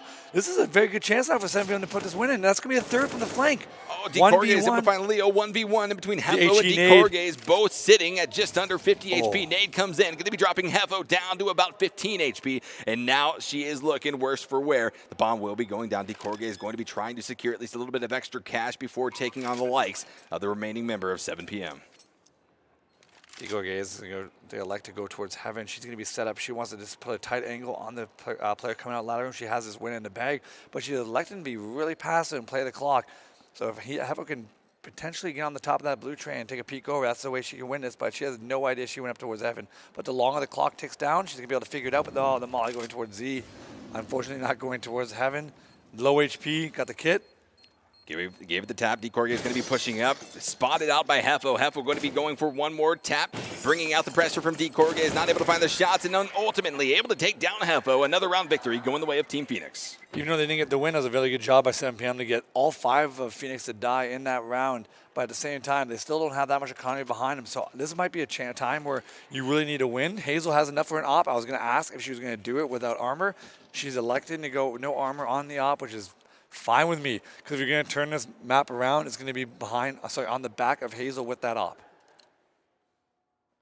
Round number 20 is underway as DeCorge and the rest of the T squad now start to depart their spawn. But the push continues to come out. 7PM looking to have a good round here. It's starting to run away from them once again in the second half of things. And there we go. Hazel finally finds that nice op shot, dropping down a low. The first frag of this round will be going the way of 7PM. Second one comes out. Meat's going to be dropped down as well. Hefo playing really aggressive on lower through that smoke, finding that first kill. Very not needed to do, but at the same time, when you have the SMG and very low utility, you might as well play aggressive with it. Now down to a 5v3. It's going to come down to if Phoenix is going to lose the round, at least taking out a couple members of 7PM to really put a hurt on the economy. Again, Hazel with that op, this is what the problem is. That's how they're going to win this map if 7PM wants to come back. It's going to be on the back of that op, and we're going to need to see Phoenix come up with a strategy to put Hazel on her back foot so she's not going to be able to get hot with that op and start being able to climb back on this comeback. 3v5 scenario that we're currently looking at in favor of 7PM as the round continues on just under the minute mark now. Waiting to see if we can get a plan out from the members of Phoenix as they start to at least rotate through B halls and down B ramp now and outer. Smoke's coming in as a 3v2. They can turn this around. They get a clean sweep here. If they don't get they get Hefo here. There it is.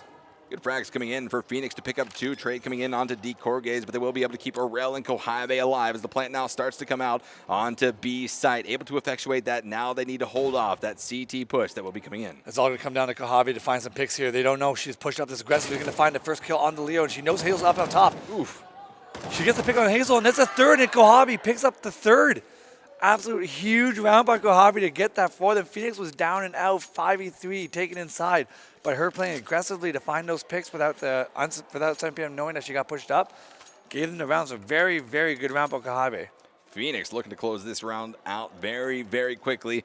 2 more rounds will do it, and they'll be walking away with a map 2 victory, but they're not there yet. 7PM still has at least a little bit left in them here in map number 2. A timeout being called by this 7PM squad as they get a little bit of discussion out. They don't want to let this game run away from them like it's has started to once again. It really did in the first half, and then they put up a bit of a stand at the beginning of the second half.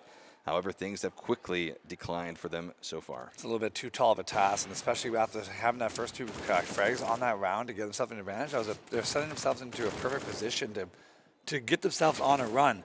But the heroics from Kohibe to really put that damper on them and now put 7PM back to what, like 3.3 grand each player, and you can see the force buy coming in. Not a full force buy, but still enough to try to give them a little bit of support on this round, but it's going to be too little too late. Even if they want to come back and get this one, the economy is in the dumpster. Push could be coming out from Phoenix here around B tunnels. Will be making a dominant push towards B site here shortly. As Mish going to be wrapping around the corner here, likely going to be spotting out MN very shortly and is able to do so with the AK. 1 member going down here for 7PM. Hefo going to be dropped down to 15% HP as well. It's looking like it's going to be a 15th round pickup here for Phoenix as more and more frags continue to come out. Leo, though, for 7PM going to be putting up a bit of resistance. Hefo going to be dropping down a well as well. The trades continue to come out. Drop down to a 2v2 between these 2 squads. But Leo stepping up strong. They're getting the first 2 kills, trying to find that third. Going to be reloading towards Sandwich. Kohibe making that crawl up in there. Spots her, gets the first kill. 2v1. Hazel stuck on the scout with no kit on the back lines. She's going to need to find a headshot here, but she's creeping up on the bomb, trying to get the bomb while she's playing. Tags her. Has to fall back here and get new position because she's stuck in this lane. Trying to clutch this. The 1v2 Hazel versus the remaining 2 members of Phoenix. 1 shot will take either of these 2 members down. 54% HP for Kohibe, 27% for DeCorge. As she continues to maneuver her way around these train carts on B site. Going to be poking out. Headshot going to be revealed. Kohibe takes full advantage of that. The 15th round victory coming in for Phoenix. 1 more round will close out the second map of the best of 3. Absolute dominant performance so far by Phoenix on train. You can see exactly why they picked this map. absolutely relentless, and it's going to be 7 p.m. on low use, low economy, not much they can Garrett, do why'd here. they pick this map? I don't know. I mean, I don't know. I couldn't tell you. They have no op presence, but they can still do well on this map, which is a very unusual thing to see, especially on train because it's such a op-heavy map, especially on the CT side. Yeah. And just to elect not to go that route and just dominate this much with just rifles, you got to Scary. give him credit. You got to give him credit. It's very impressive. Very impressive indeed. 15-6 though as it stands. Phoenix looking to pick up the match point right now as Kohaibe starts to push out into outer. Decorgi is going to be immediately dropped but finds the return frag onto Schmilly as well as Leo. A 3v4 scenario, but Kohaibe is only working with 2% HP. The Mish gets taken down to 30% as well. Both teams engaged in pretty dangerous combat as the bomb does get planted for Phoenix. Yeah, Phoenix just going for the throw with a quick rush on the final round, trying to close us out and get to the third map. Really relentless. I'm loving it. Hefo trying to work her way up towards the ladder room to find that pick. Not being able to get spotted. It's going to get tricky here. Kohaibe and Mish can be going down as Arel finds the return frag onto MN, but Hefo back onto Alel as it is going to be a 1v1. Arel just needs to find one shot onto Hefo to drop her out and close out the second map of the best of 3. But it's not over yet. The bomb continues to tick down, and that's going to be it. Phoenix walks away with a victory in round number 22. Yep, gotta say, we now know why they picked Train. It was a night and day difference from Train and Dust 2. You gotta give credit to Phoenix where it's due. They were doing very well, and again, I predicted them to lose this map. even though they picked it, I was worried that they just didn't have the op presence, but they didn't need it. They did so well with the rifles. It's just I assume it was just because Phoenix was dominant, but at the same time, I'm also worried that maybe 7 p.m. was just completely outclassed on this map because they're just not that prepared on it. Yeah, I mean, we were thinking, after map number 1 on Dust 2, where Phoenix lost in pretty high fashion, that they possibly would have had a little bit of tilt going in here to map number 2. But they didn't let that affect them whatsoever. Had a dominant performance from the very first round, although they lost it in pistols. They could have been set back even more so, but they didn't let it affect them, and that's a very strong showing of mental fortitude amongst that squad. Yeah, exactly. And even yesterday when Phoenix had some struggles in their first BO3 of the tournament, they were able to pull it out. And here, after that ugly performance on Dust 2, even though the scoreline was relatively close, they looked really rough, and then they completely switched it up for this map and absolutely just show up huge. And I gotta give credit right here to Kohaibe because in the first half on CT side, she was getting picked off early, and she was costing her team the first early couple rounds. But then on T side, just flipping the switch and just going absolutely crazy. MVP of the game. That she was, comparing her against Hefo of 7 p.m. right here. You can see how the stats are a little bit different, a little bit one-sided over here towards Phoenix, especially on train. Yeah, even a solid ADR, though, from Hefo on that side. But, again, we didn't get to see anyone really step up individually to carry the team. But at the same time, it was a team effort in the loss because Phoenix just played so well as a unit. You just got to give them credit. It's all about how well Phoenix played. Looking here at the stats of 7 p.m. Very interesting to see now the stats of Phoenix. But it has been very exciting to watch so far here in this game. Garrett, we're going to be going into map number 3 of this best of 3 series. And, well, it should be one for the ages as we see 7 p.m. and Phoenix clash. Garrett, I mean, what are you expecting to see here in this third map of the game? Because, again, we've seen some different strategies played out. Some wins, some losses, some pros and cons for both of these squads. Neither playing perfect games of CSGO. It's Overpass, right? Yeah, it's Overpass. And I want to say the same thing I did on Train, but I'm also worried. Because Overpass, again, a lot of it comes down to how strong the ops can be on that map with Hazel. But at the same time, you can play only rifles and play up close and aggressive, which maybe Phoenix is going to do. I don't know what's going to happen, but either way, I have no idea where it's going to go. It can go either way. It could go either way. You'll have to wait and see here as map number 3 will be coming up here in just a few short minutes. Don't touch that browser and make sure to join us for map number 3 of the third best of 3 of the day.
大家好，我是来自 7PM 的黑手，大家可以叫我贞子。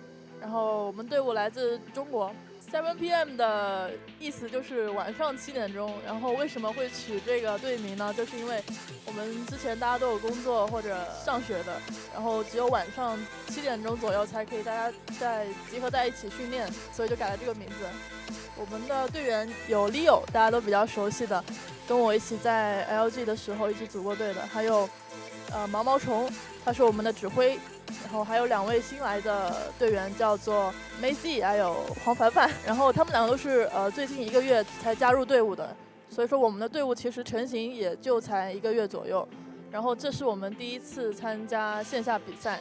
来参加这次比赛也是希望能够看一下我们训练的效果怎么样，然后跟其他队伍的差距在哪里。我觉得我们来自中国的另外一支队伍，他们的个人能力都是很厉害的，所以我也觉得他们应该可以取得个好成绩。另外的话，我觉得我们的第1轮对手菲律宾队应该也挺厉害的。今年在那个 WESG 现场有见过他们啊，他们也是来参加到了全球的这个总决赛的队伍里面。所以他们应该也是有实力的。其实全球的女子赛都不多，特别是在中国的话，我们有时候想去参加国外的比赛都很难。然后这次 Divina 的比赛搞得非常的专业，然后让我真的能感受到是在用心做这个赛事的。然后各方面包括住宿啊、餐饮，还有比赛的场地，还有训练的环境都非常的好。我觉得这是一个非常好的开始，然后也希望以后能够有更多这样的女子赛事。希望大家能够多多关注 7PM 的比赛，然后也希望我们能在这次比赛中争取到去西班牙的门票。7PM 加油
！How do you reveal the hidden enemies in PUBG?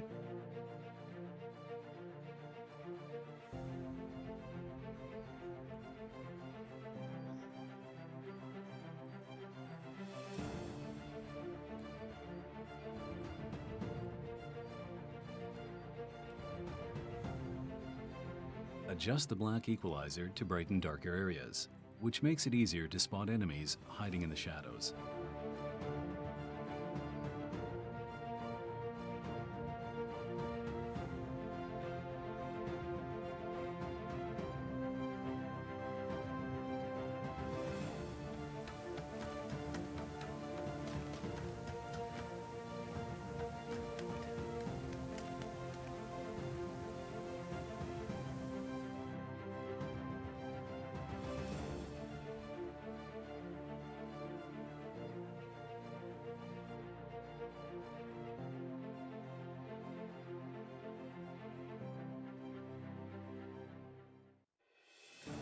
How do you make your PUBG experience more diverse and convenient? Color Vibrance allows for more realistic and vibrant colors. It also provides the convenience to tune colors in-game, making you see the change instantly.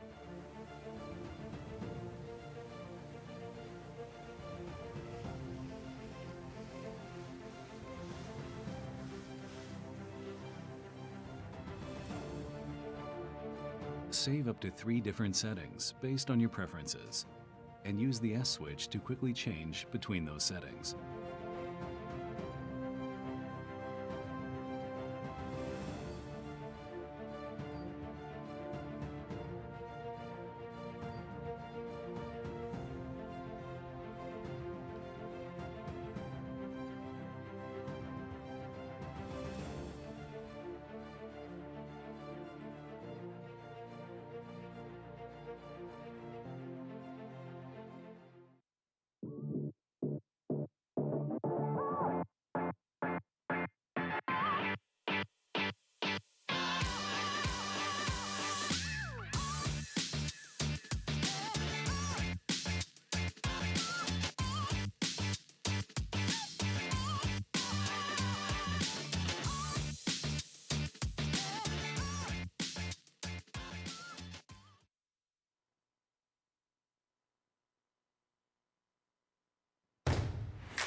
Hello, everyone, and welcome back to the ZOWIE DIVINA Women's Asia CSGO Championship. My name's Esquire, joined here by GRT, and we are back once again for the third and final map of the best of 3 between Phoenix and 7PM. Slightly dominant comeback from Team Phoenix in that second map, putting 7PM at least a little bit on their back foot, Garrett. They're going to be entering into this third map a bit worried here, I think. Yeah, when we see such a swing in momentum from the first map where 7PM looked pretty solid and I thought they were going to run through train on Phoenix as well, even though it was their Phoenix's map pick. I still thought that it was going to happen, but to see such a swing in momentum with Phoenix absolutely dominating 7PM. I don't know how this last map is going to go. We've seen 7PM come back and win the BO3 yesterday on a 2-1 scoreline. So we've seen them have the mental strength to do something of that. But at the same time, both teams, I watched them yesterday on Overpass, I didn't think either were that strong on it. So it's really going to come down to the teamwork of Phoenix and the individual strength of 7PM and which one's going to come out on top. That's what I wanted to talk to you about, Garrett, and I'm glad you brought it up. The fact that both of these teams yesterday had matches on Overpass, we're going to be seeing, well, how are they going to fare today? They didn't play against each other yesterday, obviously, but both teams had some struggles and some successes on that map. Yeah, I'm not sure which teams yesterday picked Overpass, but they clearly left it in their map pool, and they left it here in this best of 3 and picked the map pans. So clearly both teams are comfortable. Yeah, it just comes down to, honestly, I feel like it's just going to come down to whoever hits their shots. As cliche as that sounds, I don't think, oh, she's a little excited. I don't see how it's going to go strategy-wise because I didn't see really much yesterday from either team that really got me excited about who can come out on top on this map. It's just going to come down to momentum, really, and who's going to be able to pick it up and continue down that road. Well, we're going to be able to see that right now as we enter into the pistol round of the first half of map number 3. I want to say, sorry, but I started cutting you off there. We saw Phoenix doing this exact strat. They rush long A, go through the bathrooms, and then go towards B, but they're going to catch 2 people in the bathroom. So what's going to happen? Who's going to win these trades? But they got to be ready because 7 PM they're going to run into 4. Oh, they just like to go long A. Why switching it up? Switching it up, but now look to the flank coming in quickly by Hazel.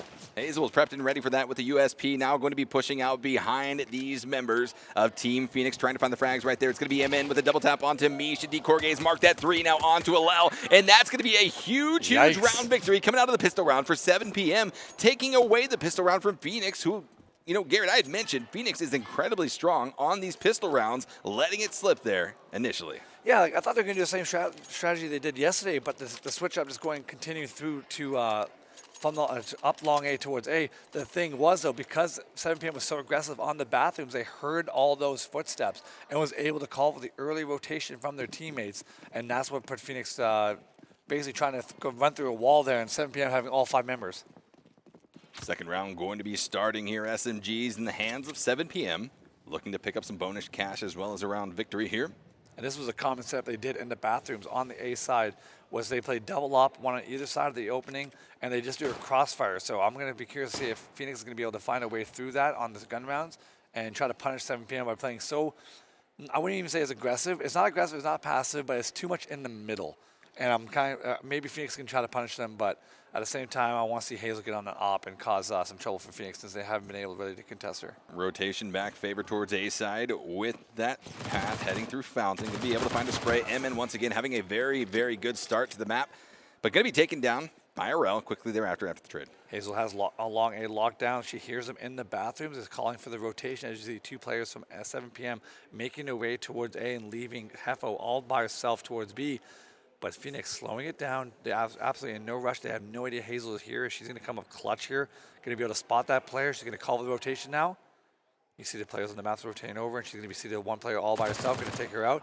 And now Phoenix is trapped. Phoenix is going to be trapped here, working with just 3 members alive. Alel at low HP, 29%. Deep core gaze as well. But the shots come out. Hazel trying to at least push back the members of Phoenix with whatever pressure she can throw out. Nade's going to be flying. SMG's prepped and ready to spray down. Phoenix making that rotation back towards B. See a little Gainer just in the nick of time, going to run into 3 of them. This is the second rotation again for Phoenix. Another solid win by them. Keep preventing Phoenix from getting the bomb down, which is absolutely key if you want to try to prevent them from getting the op early in the half. Phoenix going to be all on AKs with smokes and a little bit of utility. 7PM electing to save the SMGs. I want to see them get aggressive now with these SMGs. Even if you lose the round, if you get kills against Phoenix, even with the AKs, if you're able to chip them down and get 3 or 4 kills on a round lost, you still have the control of the economy. So I want to see 7PM get a little bit aggressive here. Round going to be underway here. We'll see where Phoenix elects to go this time around. We'll be pushing at least through upper tunnels, over favored towards the A side of things. But they do have 1 member, specifically me. She was going to be wrapping around towards Trax and Monster. Phoenix setting up for a default, taking 2 through blue. Have 1 playing passive towards B, 2 passive towards A. They're trying to find their way up the staircase to try to meet up with their teammate Kohabi in the mid. Electing to go very slow this round. There's absolutely no rush. They don't have the greatest utility, so they're electing to use a long-range weapon with their AK to try to find a pick onto 7PM, knowing that most likely they have the SMGs, which is definitely in the favor of Phoenix that they find an individual battle. So here they are working the long lane, spots the first head of MN. Smoke's getting set up, but the bomb is still down towards T-spawn. So Phoenix is not committed to any side right now. They're just looking for picks. Kohabi going to be at least rotating around. Ace short, able to find at least 1 presence of Team Phoenix, and not able to find it. Decore is going to be dropped down very low HP. Able to find, though, the kill onto Hefo. Leo dropped down to 61% HP, and the rotation comes back out. It looks like it's going to be a B-site plant as Phoenix starts to at least head that direction, but the frags continue to come out. Kohabi onto Schmilly, but a return double frag onto Mishin. Decore comes out. Alel now onto Leo at 3v2. Mark that 3v1 in favor of Phoenix. Hazel down to 3. Oh, there we go. I was just going to talk about that. Doesn't even matter. It gets cleared out. But again, that's not a big deal with 7PM because they still have enough money to buy. They were able to get 2 kills. You want a little bit more than that, but it's still not the worst. They're going to be able to buy behind this onto Phoenix and still set themselves out there. They haven't lost control just yet, but this is going to be the first real test. And you can see the buy coming in. How is 7PM going to adapt? They played a little bit aggressively with the SMGs that last round, but 1 player played a little too aggressively, doing a solo push through Monster, getting picked early, which set up the stage for Phoenix to make a push into B. So now the tables are at least starting to turn here in round number 4 as Hazel and the rest of 7PM are looking to not drop another round over towards Phoenix. They are prepped and ready in terms of the weaponry they currently possess, looking to try to take down any of the members of T-side that they can spot.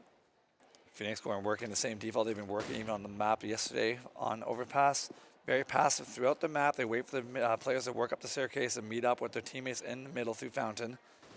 7PM electing to go very passive, but there it is. That's what we talked about earlier, is when Hazel gets the op on this map, will she be able to put that to good use? They find the pick on the Hefo once again towards Monster. Decore is finding the second time being able to do that, opens it up, and you look at the rotation from Phoenix, electing to go right immediately towards B once that pick opens up in the map. I mean, Garrett, if you recall, this is the exact map where 7PM had such success, at least yesterday. Hazel picking up massive kills on this map, but it is at least turning a little bit back in towards the favor of Phoenix. Return frag coming out from Leo onto Aurel, now working with a 2v3 in favor of the members of Team Phoenix. Kohabi dropped down to 12% HP, though. Nice will be shot. taken down. Hazel comes in onto Decore, now a 2v1, as Hazel will be dropped down and out of the game.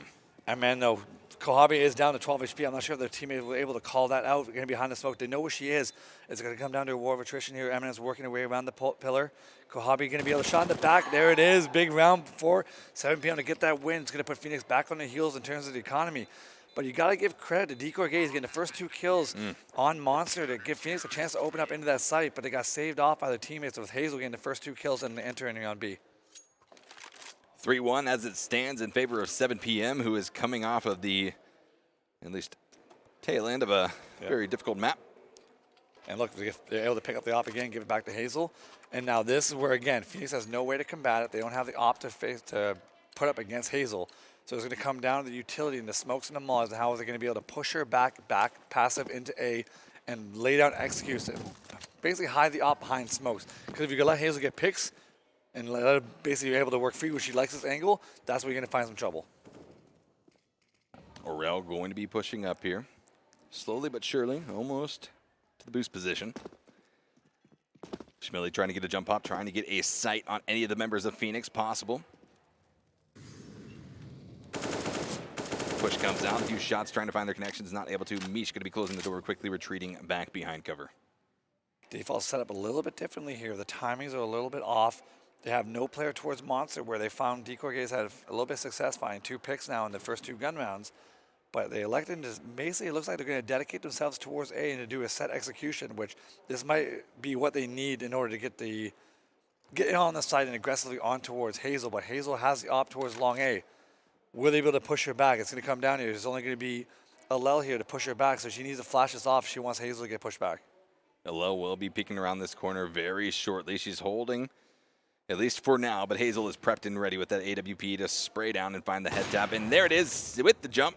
Unfortunately, a little bit too quick, not able to find the connection. Hazel's going to get squeezed here. If she doesn't get in a better position, she's stuck. Stuck in a very difficult position. Likely to be spotted out here soon, but her teammates come up huge. Hazel with the AWP able to find a connection onto Decorge is immediately going to be traded out, though, onto Schmilly. Currently a 3v1 in favor of 7PM as they look to take down round number 5, 4v1 in terms of the round difference. Yeah, she's got to give her teammate Schmilly there a lot of credit because she was able to save Hazel. Hazel, once she takes that peek towards long A and misses that initial shot, she needs to get out of that position, but by the time she wanted to move, it was way too late because you saw Phoenix already moving up short A on her face, but Schmilly playing aggressively on the rotation and coming back towards A to be able to support her is what made Hazel to survive that round. So you got to give her a lot of credit for being able to save that. Phoenix has called a timeout. They don't want 7PM to get too dominant of a lead here in map number 3 of this series. Good to stay calm, cool, and collected. Make sure that your squad has exactly the game plan that they need to effectuate here in round number 6 to at least pick up the second round win.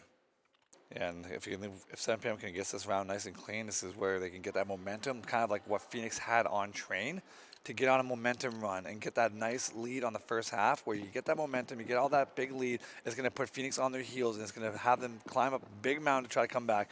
And right now you just see the flash and smoke going towards B. It's going to be a quick pop flash towards Monster. Try to get that bomb down. Pushing through Monster right now very aggressively. Will be coming out here for Team Phoenix as they try to land on top of B's site. But the frags come out. It's going to be trades back and forth between both of these teams. But 7PM comes up on top of it with 2 kills of their own, working against a 3v4. Mark that now 1v4 as Phoenix is looking bad. Good job there to prevent them from Phoenix from getting the bomb down. Kohabi making that push up towards Graffiti. She's gonna get cleared out. I was gonna say, but looks like Leo dies of that. Drops the SMG. Kohabi's not gonna be able to do much with this. It's gonna be around for 7PM most likely, but who knows? But at the same time, I like what Phoenix did there. Try to rush Monster. Had a smoke ready for the molly to stop to base that was gonna prevent them from doing the rush. Unfortunately, was unable to find the trades in order to get that bomb down. Kohabi going to be holding on here with the SMG. Not giving up anything just yet, but still trying to at least find a frag onto one of the members of 7PM that could possibly be searching for her. But they're not going to be overextending into this member of Phoenix just yet. They know that they pretty much got the round in the bag if they continue to hold on to the bomb. Spots the first player with the P90. Ugh, I hate that weapon. It just makes you shudder. Exactly, I hate that weapon. There it is. 7PM walks away with a round win. 5 wins now here in map number 3. Phoenix only being able to pick up 1 round. And this is tough. This is not the showing from Phoenix that we saw on Overpass yesterday, but 7PM continues to impress.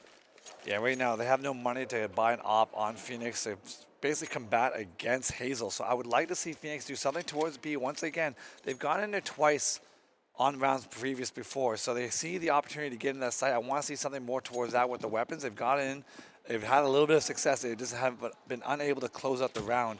But A right now, they have no way to contest against Hazel. And it's a little bit scary looking at this while watching from the overview, but they got to find something to open it up. Smoke's going to be coming out from 7 p.m. in the mid area. Molotov's going to be coming off, zoning off any type of push from Cole Hybe,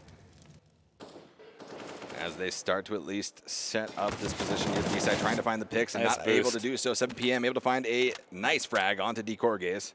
Really smart play by 7 p.m. They do the boost. They haven't done that so far in the half. Finding an opening pick on DeCorgaze is a great move.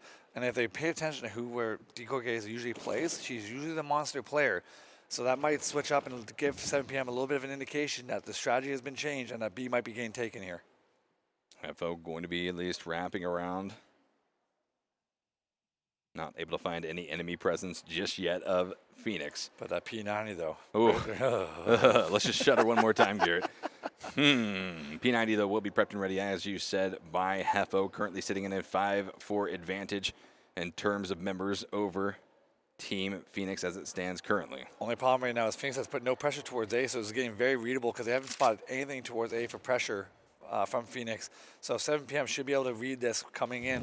The molly, that's exactly what I mean. Hefo throwing that pre-mulling, knowing that 30 seconds left, just trying to delay as long as possible. The smoke coming in and the next two's coming. Here it goes. Oh, Nate going to be rolling past me. He's able to find the frag now. Bomb going to be going down here for Phoenix, and now they're in a tough position. Leo, the rest of 7 p.m. will be spraying down, able to find 2 more frags. However, trade comes back out from Alel. Double track. However, 7 p.m. walks away with another round victory, 6-1 going into round number 8. Yeah, 7 p.m. just looks a lot more comfortable on this map than on train. You just, yeah. As weird as it may sound, I just watching their crosshair and their aim, they seem a little bit more calm on this map. You saw on train, they're a little more frantic, but they seem just more composed on this map. And you see their strength. They're starting to build the economy. And Phoenix has no answer for us. They got to save. They got to get an op to try to contest. If they want to go towards A, they got to be able to contest Hazel. But if they're going to go towards B, they got to speed it up a little bit, put some pressure towards A, so it's not going to be too readable. I don't want to be the dead horse here, but Garrett, I'm going to say it once more. I think that 7 p.m. needs to strongly consider putting Train into their ban pool going forward in this tournament. If there's another team that ends up going up against 7 p.m. that is strong on that map, surely it will be picked as the frags now start to come out. 7 p.m. with another dominant start here to round number 8, taking down 3 of the members of Phoenix already.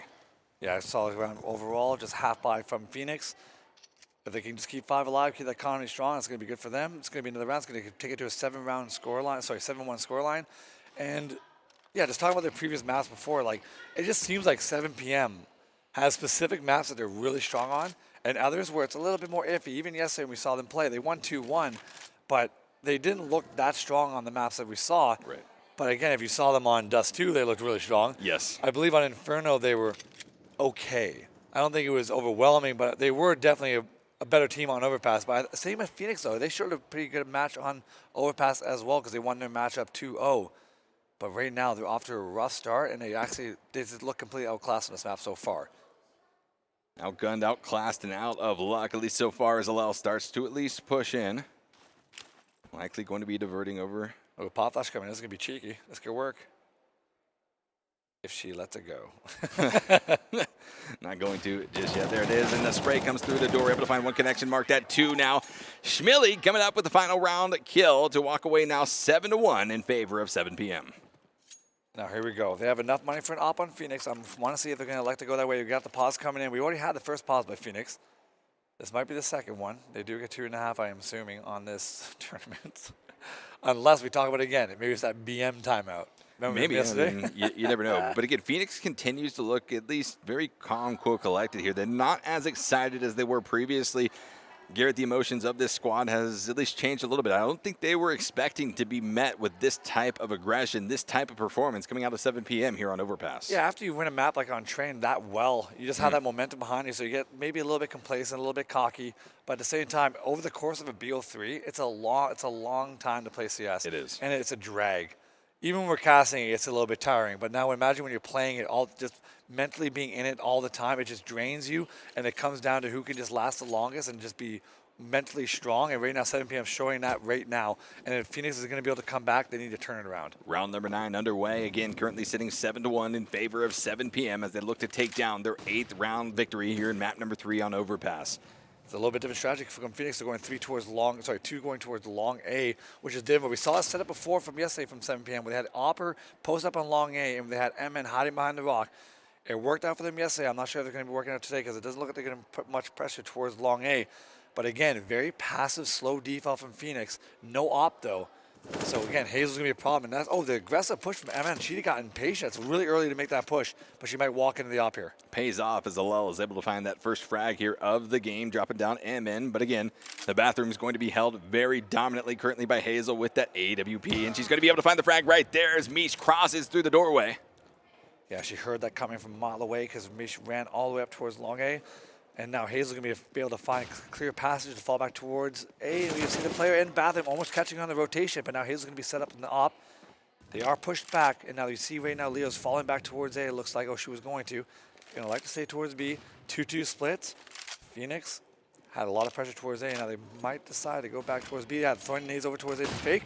Falling back towards B, and the rotations coming in. It's going to be all up to Hefo alone at B.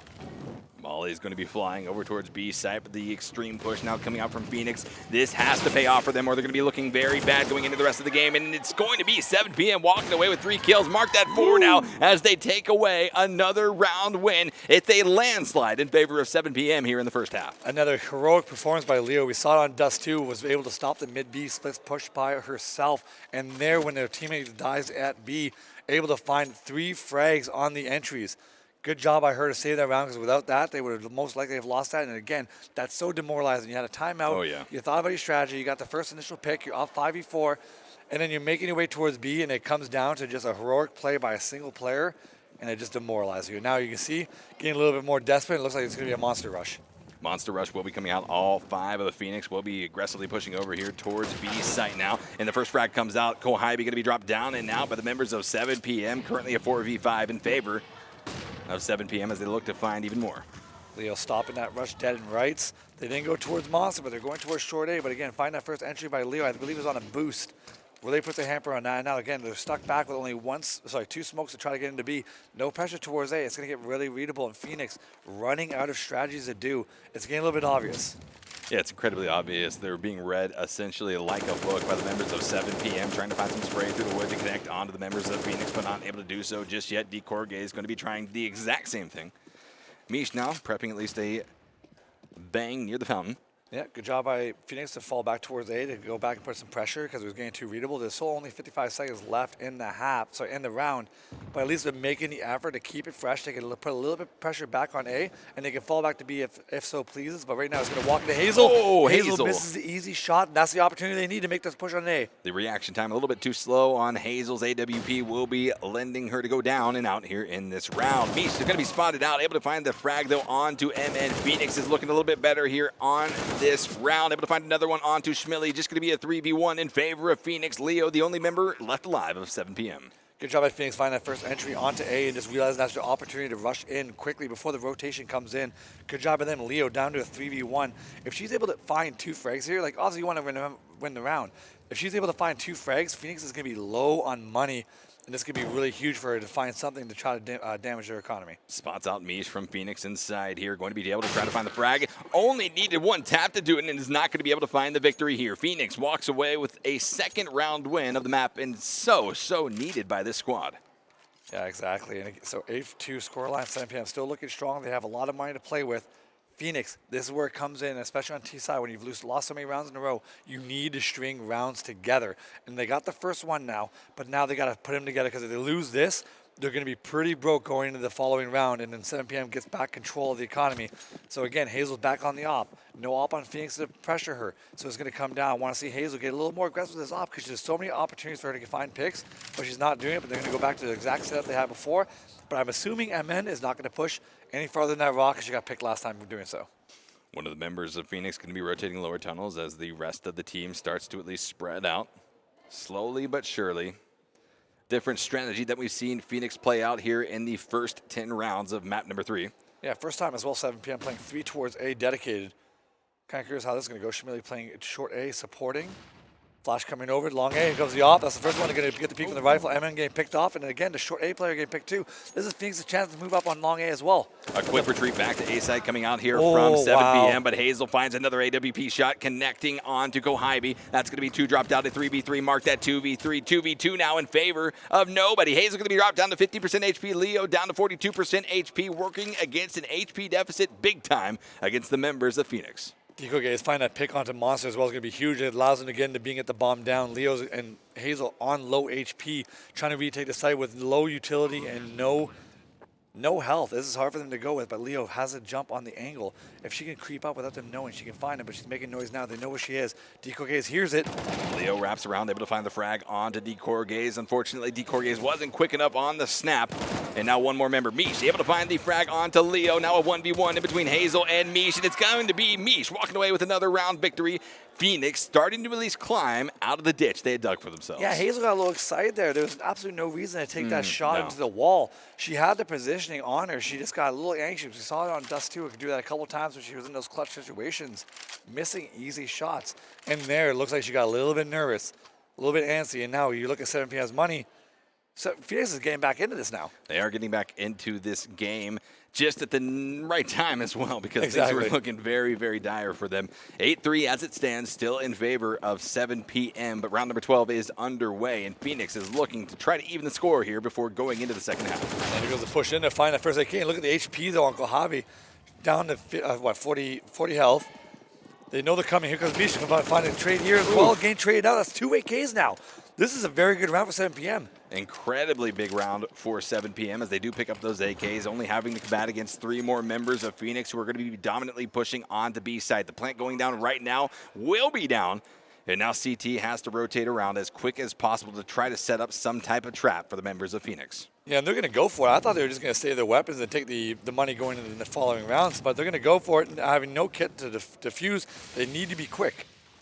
Not a lot of time for the members of 7PM to work with. They're going to have to try to put some plan into action very quickly, but MN going to be tagged down to 5% HP, and there it is. The shots come in. MN able to find the frag onto Kohibi. They gotta get on the is bomb. now going to be under fire. If they don't tag down onto this bomb very shortly, it will be detonating. Oh, yeah, they got on the bomb just in time, but again, 4 kills already. They got to get the AKs and run away. There's no way you can win this round, so you might as well just save the AK, and they both go down. A big misplay, I think, from 7PM right there, Garrett. Yeah, so they got 4 kills. They made it close, but at the same time, they could have just saved those AKs and brought them in, because look at their economy right now. They have a lot of money, but I'm telling you, these do round. If they lose this round here, they could have had that extra money to go into the following round where they could have bought again. But it doesn't matter. We'll talk about this another time. Hazel's back on the op. Round number 13 about to be underway here in 5 seconds' time. The lead, at least, closing a little bit here as Phoenix picks up 2 round victories, almost back-to-back.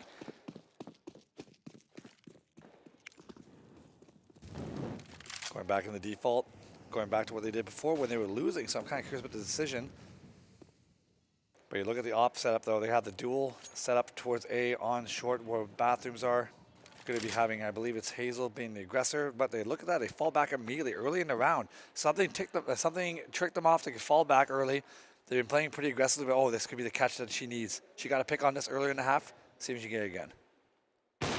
Going to be looking for it, not able to find the shot is Hazel with the AWP, rotating back at least behind a new cover. Pretty early in the round to be pushed back this far. It seems like 7PM might be getting a little bit, I'm not going to say scared, but a little bit passive, a little more worried right now because they've lost 2 rounds in a row. This could be what Phoenix needs. And if they're playing this passive, they're not taking the fight to them. It's a little bit of a problem to me, in my opinion, but at the same time, it's giving Phoenix an opportunity to throw some fakes. They're throwing a really weak fake towards B right now. But the rotation's coming towards A. It might work. It could work, but it looks like they're going to be committing over towards B side here as they start to creep around at least the bridge area. Nice. Frags come out. Leo able to find 2. Hefo able to find 1 onto Phoenix. 2 more members remain. It's going to be Kohibi and Decorgaze able to find 1 tag. Will be Decorgaze onto Hefo. 3v2 scenario in favor of 7PM. Leo coming up huge. 3 kills there on the team, on Phoenix entering B. But honestly, Phoenix just threw 1 or 2 flashes towards A, and it called for the rotation, and it actually almost worked completely. But again, Heroics and Leo find those 3 kills on the Phoenix entering B. Saved round for them, and now back to a 9-4 scoreline. They can end this up with 11-4 line. That's going to be looking real good for 7PM. Yeah, absolutely it will. 2 more rounds remain here in this half. And 7PM looks to take away both of them. They're going to have at least very nice kits, the kits that they want to be working with here, and especially going up against what Phoenix was able to buy from that round. Well, essentially, not much, Garrett. Not much at all. And if they say those AKs, they wouldn't have a Famous right now. Just saying. All those, I'm just nitpicking right Garrett, now. you said we were going to talk about that another time. I'm just, I thought. Was this that other time? I'm just nitpicking, okay? I'm trying to find something. Phoenix dedicating themselves towards A. Going to make a quick push on a push towards short. Hazel getting the first entry. Very nice AWP shot again coming out from Hazel. She's almost at a 3 KD again here on Overpass. Yeah, she is. Well, that's normal though. That's not impressive. Yeah. Not impressive for Hazel unless it's a 9 KD because she's an absolute beast at Counter-Strike. Frags come out though. It's going to be 7PM walking away with another round victory as they quickly find the kills on top of Phoenix. One more round here in the half, and if 7PM can pick it up, well, it's going to be 11-4. In a very, very dire position for the members of Phoenix to have to dig themselves out on as they switch over to the CT side here in a few minutes. Yeah, final round coming in. I wouldn't mind seeing, I know I've said this before, I wouldn't mind seeing Phoenix do a rush towards B. The slow stuff is just not working. No. Rush towards B, have someone ready with a smoke prime to block off the molly and catch 7PM sleeping. They haven't been paying attention too much to the rush. I would like to see something like that, but at the same time, 7PM is putting 3 towards B. They've put 3 towards A a couple times already, but this is like, yeah, they're putting a lot of pressure. There's the smoke I was talking about, just not the direction I was talking about. Nope. Either way, it's going to be quick towards B, trying to get that pressure. Look at the rotation, though. Emin's already starting to flank through stairs. Very solid rotation coming out. Stairs might be felt, at least in its presence here, very shortly. But 7PM continues to hold strong in their positioning, keeping the members of Phoenix at bay. Yeah, pop flash coming towards Monster, having taken a peek and finding some damage with the executes coming in. Going to be a trade back and forth as 7PM picks up not their second, but third and fourth kill here of this round. One more member remaining for Phoenix as 7PM looks to close out the first half in dominant fashion. Mage down to 4v1. Good hold by 7PM. Phoenix going a little too early on that push. Had no presence towards A. And that's what happens. They have no presence towards A. It's going to make it really obvious that you're going to be attacking B. And just 7PM didn't have to move at all. There was no pressure towards anything. Just let Phoenix come right to them. And again, their aim is on point so far in this first half. A big difference from against on Train. Looking to find the momentum back on their side. Now, can they close it out? We're going to be playing on a CT-sided map. So can Phoenix put it together? The AWP is, again, the biggest presence for me because they haven't been using it at all in this best of 3. It's gone to a third map. But we need to see on Overpass. Otherwise, you need to play aggressive with the rifles like they did on CT side Train. They were aggressive on ladder, aggressive on T-mid. They need to translate that style towards Overpass, play aggressive on blue, on bathrooms, towards A, whatever it is on short B, just to keep 7PM on their heels and not able to use that AWP to their advantage. You can see the middle position player of 7PM was hammering down some points for them to take here into the second half. Things that they have to make sure to keep up on top of if they look to take away the best of 3 series here in map number 3 against Phoenix. Yes, exactly. See the momentum goes through. Bizzle coming in. You see 2 smokes coming out from 7PM. Whenever you see 2 smokes, that doesn't mean anything. It could be anywhere. I was trying to be cheeky. Got caught. All right, moving through. We got the kid on decoy gaze with 2 flashes. We saw 7PM. I believe they did B rush last time, and it looks like they're going to go and do exactly that. They have the molly for the barrels. They have flashes popping over for Monster, but it looks like they're going to be going towards short B. Short B rotation will be coming out as one of the players does go Monster. Would expect one more to go as Hefo starts to rotate that direction. Frags will be coming out. Trade back and forth. 4v4 still between these teams, though. Smoke's been going in, allows into smoke into bombs. So she's going to be able to get that plan if she wants to move, but she can't see. Vision that's is a quick low. plan. Hazel getting a pick on decoy gaze, 4v3.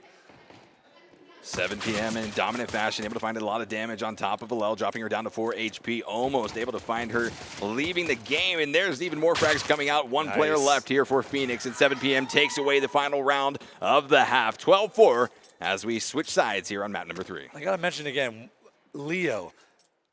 She has 19 kills on the match. Again, as her MO has been, very quiet, 19 kills. Haven't really seen too much. She's been getting 2 kills here, 2 kills there, doing her job very effectively.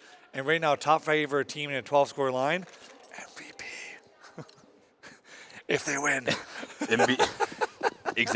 Exactly right, though, Garrett. And here it is. The first round of the second half will be underway. Leo and the rest of 7PM now on the T side of things will be trying to put in place their strategy that could hopefully see them walk away with a nice best of 3 victory, but it's not there yet. They still have at least 4 more rounds to go. Mars coming in. They're taking their time on this attack on B. There's no need to rush, but they have players in the smoke, and this is where it gets tricky. Diego Gates find the first 2 entries. They got to play on short A running through. They got to trade on that 3v2. The rotations come in. They have a 2-1 player on low HP with 26, so it is possible. They got the boost coming in, trying to find that pick, unable to connect on Hefo. Bomb will be put down 3v2 in favor of 7PM currently, but the HP very low on MN and getting there on Hefo, but they will be able to find the frag onto Arel, now onto Mish, and that's another 7PM victory here in the second round of the half. Oh, don't waste that taser like that. It gets reloaded, doesn't matter. Unfortunate though, Phoenix had a good chance there. They got the first 2 entries, unable to connect on the third, but it got very scary for 7PM. So very risky. At the same time, it shouldn't deter them from keeping that kind of momentum going. I would like to just see him rush B again. Again, you see, look at the guys right now. They have 3 MAC-10s. You might as well go for it. Keep it close range, short B towards Monster. Just squeeze on B. No, even if you lose the round, if you chip away 2 or 3 kills, it puts a dent in the economy, and you still have control. Timeout coming from Phoenix. Certainly they... Third of the game. I mean, they need it, though, Garrett. They've got to talk about something here. The game is really starting to run away from them even further than it was originally. They had started to at least come back with 2-round victories, but since that time, every round has gone the way of 7PM. Yeah, and they have a dedicated coach. A few teams here don't have that dedicated coach behind them, and when you have someone there to support you, they know when to call the timeout, when the bleeding needs to stop. So Phoenix has been one of the few teams in this tournament that's called plenty of timeouts. Even when they're winning, I've seen them call timeouts. So trying to put that to good use and trying to make this comeback. Let's see if it gets put to good use. Leo trying to wrap around here, trying to find at least a few frags onto the members of Phoenix, currently holding on B side. A 4-1 split for the members of Phoenix. Yeah, it's very dedicated towards B. They're taking a risk here, which I don't mind. No, they need to take risks, Garrett. They're essentially in that position where it's do or die. If they're not able to walk away with a few victories here very shortly, well, then the map and the best of 3 series will be going the way of 7PM. Something I think that wasn't necessarily expected by Phoenix off of that first Dust 2 map.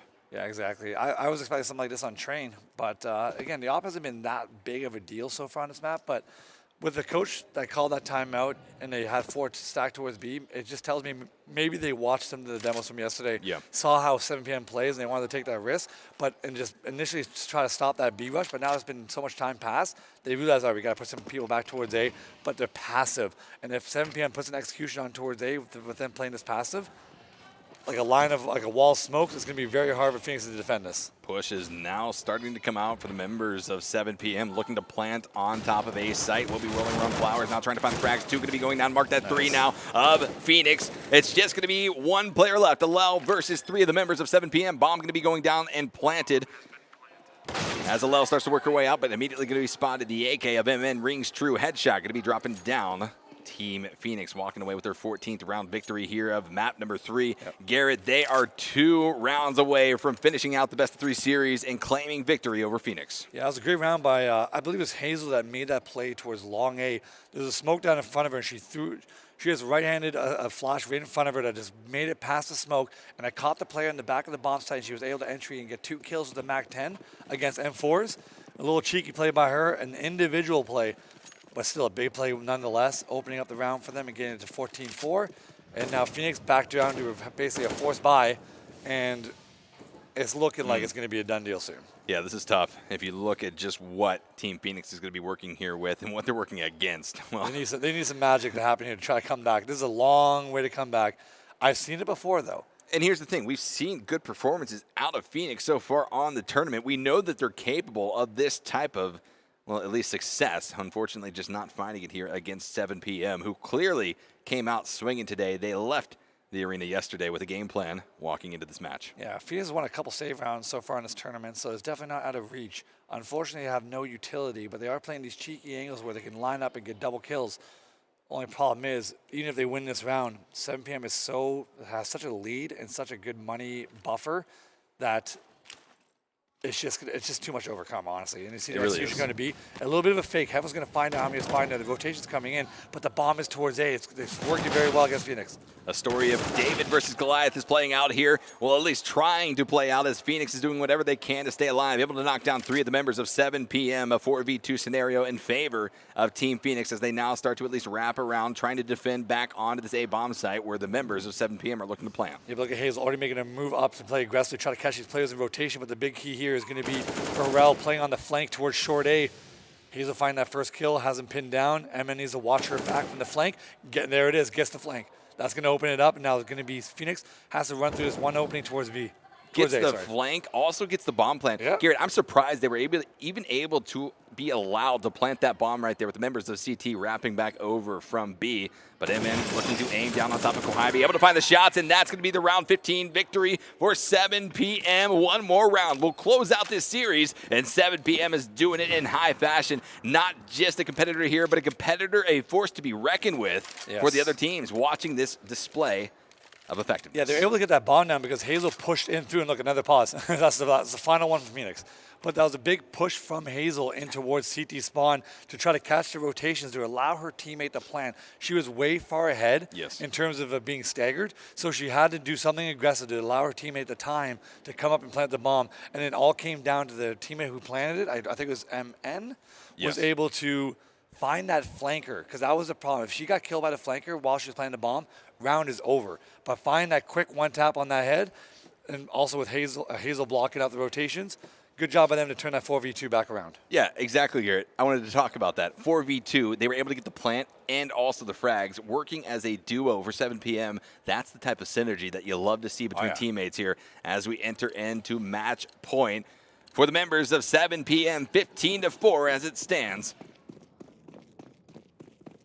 Gotta keep it simple here. There's absolutely no rush. You see a little bit, Phoenix has got to change something up. They got to be a little bit more aggressive. They've been pretty passive so far, but you see right now Mish taking that aggressive roll into blue and 2 players playing short B aggressively. This is what they need to do, but it's just too little too late to play this aggressive this late in the half when you needed it earlier. But Aurel, look at it. She hears all the first steps. Going to be able to call for that early rotation. We'll be holding on to the bathroom. Likely going to be spotting out some of the members of 7PM shortly. Bomb going to be going down as Aurel picks up the kill onto Schmilly and then make that a double onto MN, but quickly going to be traded out thereafter by Hempo. 7PM has to reset here. They got the bomb spotted. They need to not continue this rush on A.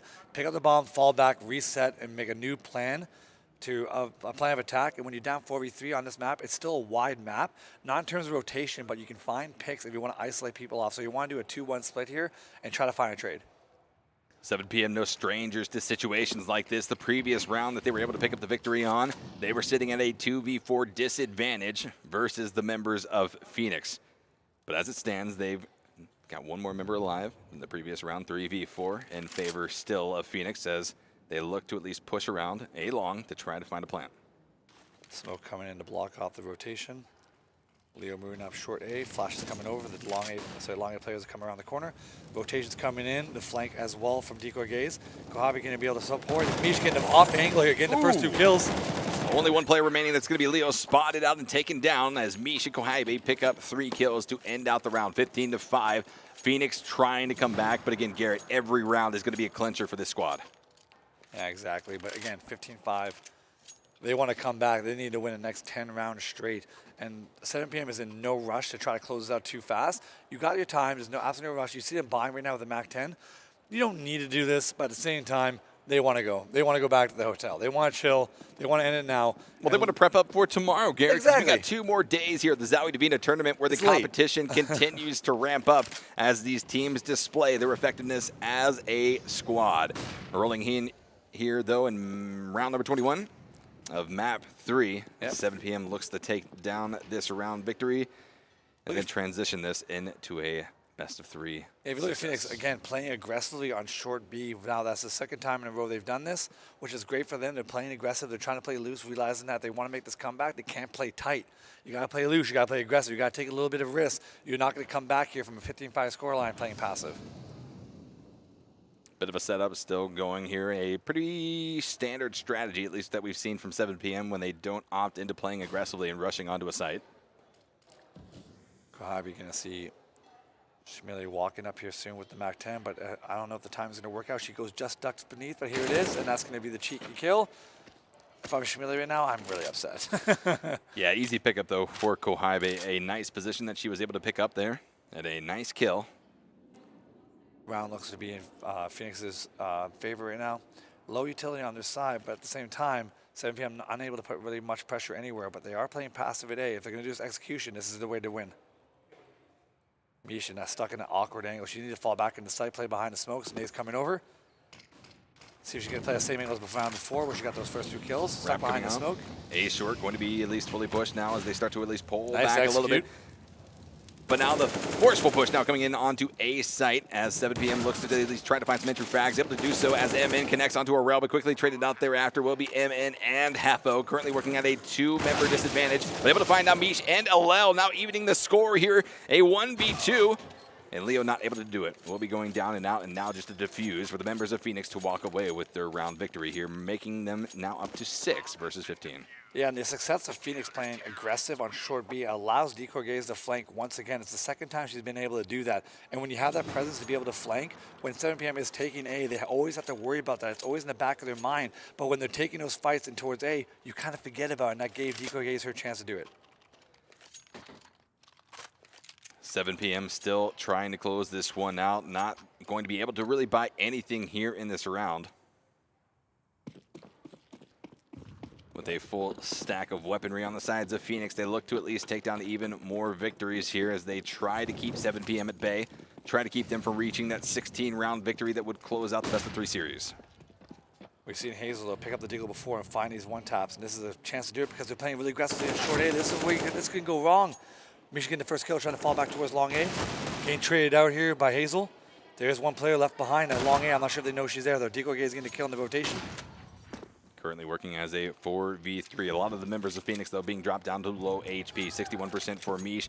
And that's going to be Leo able to find Nice the frag nade, now though. on to Gaze with the nade. 3v3 as it stands. I've seen so many matches where this happens, where teams trying to come back and they end up losing to a save round. Emma trying to spots Mish. Mish is going to find her way back into the back of the site, going to be able to be safe. But you see the rotation from 7PM working her way back towards long A. Mish trying to spot it here. Oh, does spot Shimley. That's going to call for the rotation. It's going to come down to Ho holding this by herself with support from Kohibe. Push coming out from A long now. 2 of the members of 7PM trying to find the frags will be able to do so onto Mish. Kohibe going to be trading out Leo thereafter, though. It's going to be a 2v2. Mark that 1v2 in favor of Phoenix as they drop down MN. Just going to be Shmili now trying to stand against Alel. A 1v1 scenario. Shmili able to get the bomb down and planted. And the 7PM victory comes out here in map number 3, walking away with a victory in the entire best-of-3 series. What a well-fought map number 3. Yeah, like I just mentioned before, I don't know how many times I've seen that where a team's trying to make a comeback. They control the economy, they're looking decent, and they're trying to come back. They're playing aggressively, they're playing a little bit more loose, and then they end up losing to an eco round. It happens so much, it's annoying, but it's a part of CSGO. Pistols are so strong, no matter how much you feel like you're going to win these rounds against pistols, all it takes is one tap. You saw Hazel getting to kill the deagle, and it opens it up, and that's where it gets tricky. Welcome back, everyone. After that best-of-3 series was played, an exciting game from start to finish here, from Dust 2 to Train to Overpass. It was a great, great set of CSGO. Yeah, and it was completely unexpected. Both teams won their map choice, Yeah. but I thought 7PM was going to win on Train. It looked like they were set up, they had the better opera on the team, but then they got demolished. Yes. And then you thought that momentum would help carry Phoenix over onto Overpass, and just, I don't know what happened. Maybe 7PM went outside and they talked it out and they hugged it out like we talked about before. And I've made them basically get the momentum they need to take it over on Train. I mean, Overpass. it's incredibly difficult right there for Phoenix. They were working against so much adversity in the form of what 7PM was putting up on the screen. Here's your MVP, Garrett. He called it. Go. It's going to be Leo. 25 kills to her name, 12 deaths, 3 assists, and 2 opening kills, leaving her with a nice 2.08 KD. Yeah, and you got to give credit also to MN. I believe she had probably 25 or 26 kills as well. Right. And it was, again, very quiet. There you go. We see 23 kills. But look at the ADR, though, 124. That is absolutely massive in a match. And she really stepped up. We haven't seen much of her so far in the tournament. But this map, when they need it the most in the best of 3, really stepped up. That she did, stepped up and also secured that victory for their squad. 7PM going to be riding on high spirits as they enter into the games scheduled for tomorrow. Let's take a look here at some of the stats for Phoenix. Kohibe, Decorges, Michelel, and Orel coming up with a good set of kills, double digits for all of them. Yeah, solid across the board. And again, we talked about how 7PM wins. They win as a unit. 3 players over 20 kills each. That's how you got to win. Not every player can do that. Obviously, in a match, there's not enough kills to go around. But that's the kind of thing I like to see. I don't want to see Hazel getting 36 kills and 10 deaths and losing a map. If you're going to win it, it needs to be everyone working together as a unit, and that's the way 7PM wins. Yes, exactly right. So, Garrett, if you are 7PM, what are you doing tonight to prepare for tomorrow? Just watching demos. That's all you got to do. And on the flip side of it, you can go have fun. You just got to win. Go out, have a little bit of fun, but then bring it back to the hotel. Watch the demos of the opponents that you're going to have. We don't know the matchups just yet. No. Actually, no, we do. We tend probably to, for this match. We would know. Yeah, I think we do know. If they need to play another one, they've already got 2-0. I'm not Right. sure if they play tomorrow, but if they do, they play against the other 2-0 team. Yes. So there'll be 4 maps at least of them to watch if they want to go down that route, and maybe think about banning Train. So here's the flip side of it. If you're Team Phoenix coming off of a pretty demoralizing loss right there to 7PM, how are you going to kind of resurge off of this? Because Phoenix, they're a strong squad. We've seen them perform time and time again, at least over the course of the last 2 days. Unfortunately, they met their match here in this best of 3. Yeah, you just got to talk it out, really. There's not much to it. It's just more about, like, understand what you did wrong that caused you to lose. Talk about it, acknowledge the problems, and then move forward to the next day going into that, fixing those problems. Because sometimes you have bad days, but as long as you acknowledge what went wrong and what the problems were, you'll be fine. So they seem like they're a strong team. They were a lot better on certain maps than others, so they got to be a little bit more picky about what maps they pick. But Train, clearly, we saw how they played on that. They were dominant, so that's something that other teams need to be worried about going into the next best of 3 tomorrow. Do you think that we're going to see 7PM ban out Train in the future? Is this going to be a map that they're going to want to avoid at all costs? I don't know if they need to ban out that map. It was just the fact that Phoenix played so well on that map. It doesn't necessarily mean 7PM played bad. It was just how well Phoenix was. So I wouldn't necessarily say you need to ban it. They've been banning Vertigo every time so far. Yes. I'm assuming they're going to keep that trend because probably for a reason. Yeah, they probably don't play it at all. It's one you can't play every map consistently. There's too many. The map pool's too big. You can't dedicate that much time. So Vertigo, they just don't like that map at all. They just got to realize, okay, we have some other weaker maps. We just got to be best prepared for it and acknowledge what we need to change in order to give ourselves the best chance to win. We're going to have an interview coming up here with 7PM shortly, but until it's ready right now. Let's toss it over to the stage where the interview is underway. 跟港姐一起来做一个采访。那首先也是先问一下你们现在心情如何？很激动。很激动。对，就是还是大比分赢了，就虽然第2张图就落后了很多，然后第3张图我们其实调整了之后就打得还不错，就是新队员那个叫瑶瑶的就发挥了，就蛮不错的。So for the first question, I asked, how are they feeling right now after taking the win? And she's really, really excited. And she's saying that her teammates performed really well, especially Yao Yao at the 3rd map.那第2个问题也是想问一下，就是当时你们在杀2的时候，其实比分是咬得蛮紧的，打到11-11，然后你们才逐步把比分优势扩大。那可以跟我们说一下当时是什么样一个情况吗？当时比分非常接近，我们其实大家心里都打着还蛮紧的。但是我们 Dust2 当 CT 的话，一直有自己的一个节奏，然后我们就一直按照自己的节奏打，效果都还不错。所以就是保持自己的节奏，应对他们的进攻。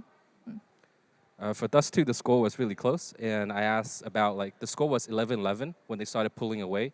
What was happening during that time? So they said that they were in their own momentum, they were in their own rhythm, so they just followed through and kept the performance going.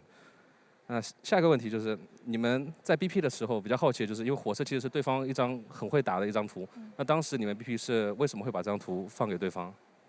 因为我们一直没有跟强队的火车打过，所以我们一方面也想知道自己火车的水平到底在哪里，然后一方面也是觉得自己还是有练过火车，但是确实还是有点差距的。我们之后还会再去练习这张图。So the second question was, Train is the opponent's strong map, and the question was why would they let it out? And the answer is, it's a map that they wanted to try to play against strong teams to figure out their own level on the map, and they realized there's still things that need to be improved upon. 那最后一个问题就是你们在 Overpass 的时候，其实我们昨天也是看到，其实一开始是打得比较保守的，甚至就是可能状态也没有调整得非常好。可今天就感觉有个很大的反差，今天你们侵略性非常强，而且打得的确也非常好。你们从昨天到今天是做了哪些调试？从昨天到今天，我们每个人的心情都放松了很多，特别是昨天没发挥的队员，今天都有了正常的发挥，然后每个人都有发挥，所以这就是我们的节奏。我们本来就应该这样打的，昨天就是紧张，然后今天终于调整回来了一些，所以就拿下来了。Last question was Overpass. We saw them play it yesterday and we saw them play it today, but it was like completely different. Yesterday they were playing a little bit more conservative, and today they went out all out aggression. And what happened? What transitioned over the past day? And yesterday they were a little bit nervous, and today they felt like they were just a lot more relaxed, and they just played their own game and managed to close out the map. 那我们这边再次恭喜你们，谢谢你们接受这个采访。那我们采访也到这里结束了，我们稍微休息一下，等待下一场精彩的比赛。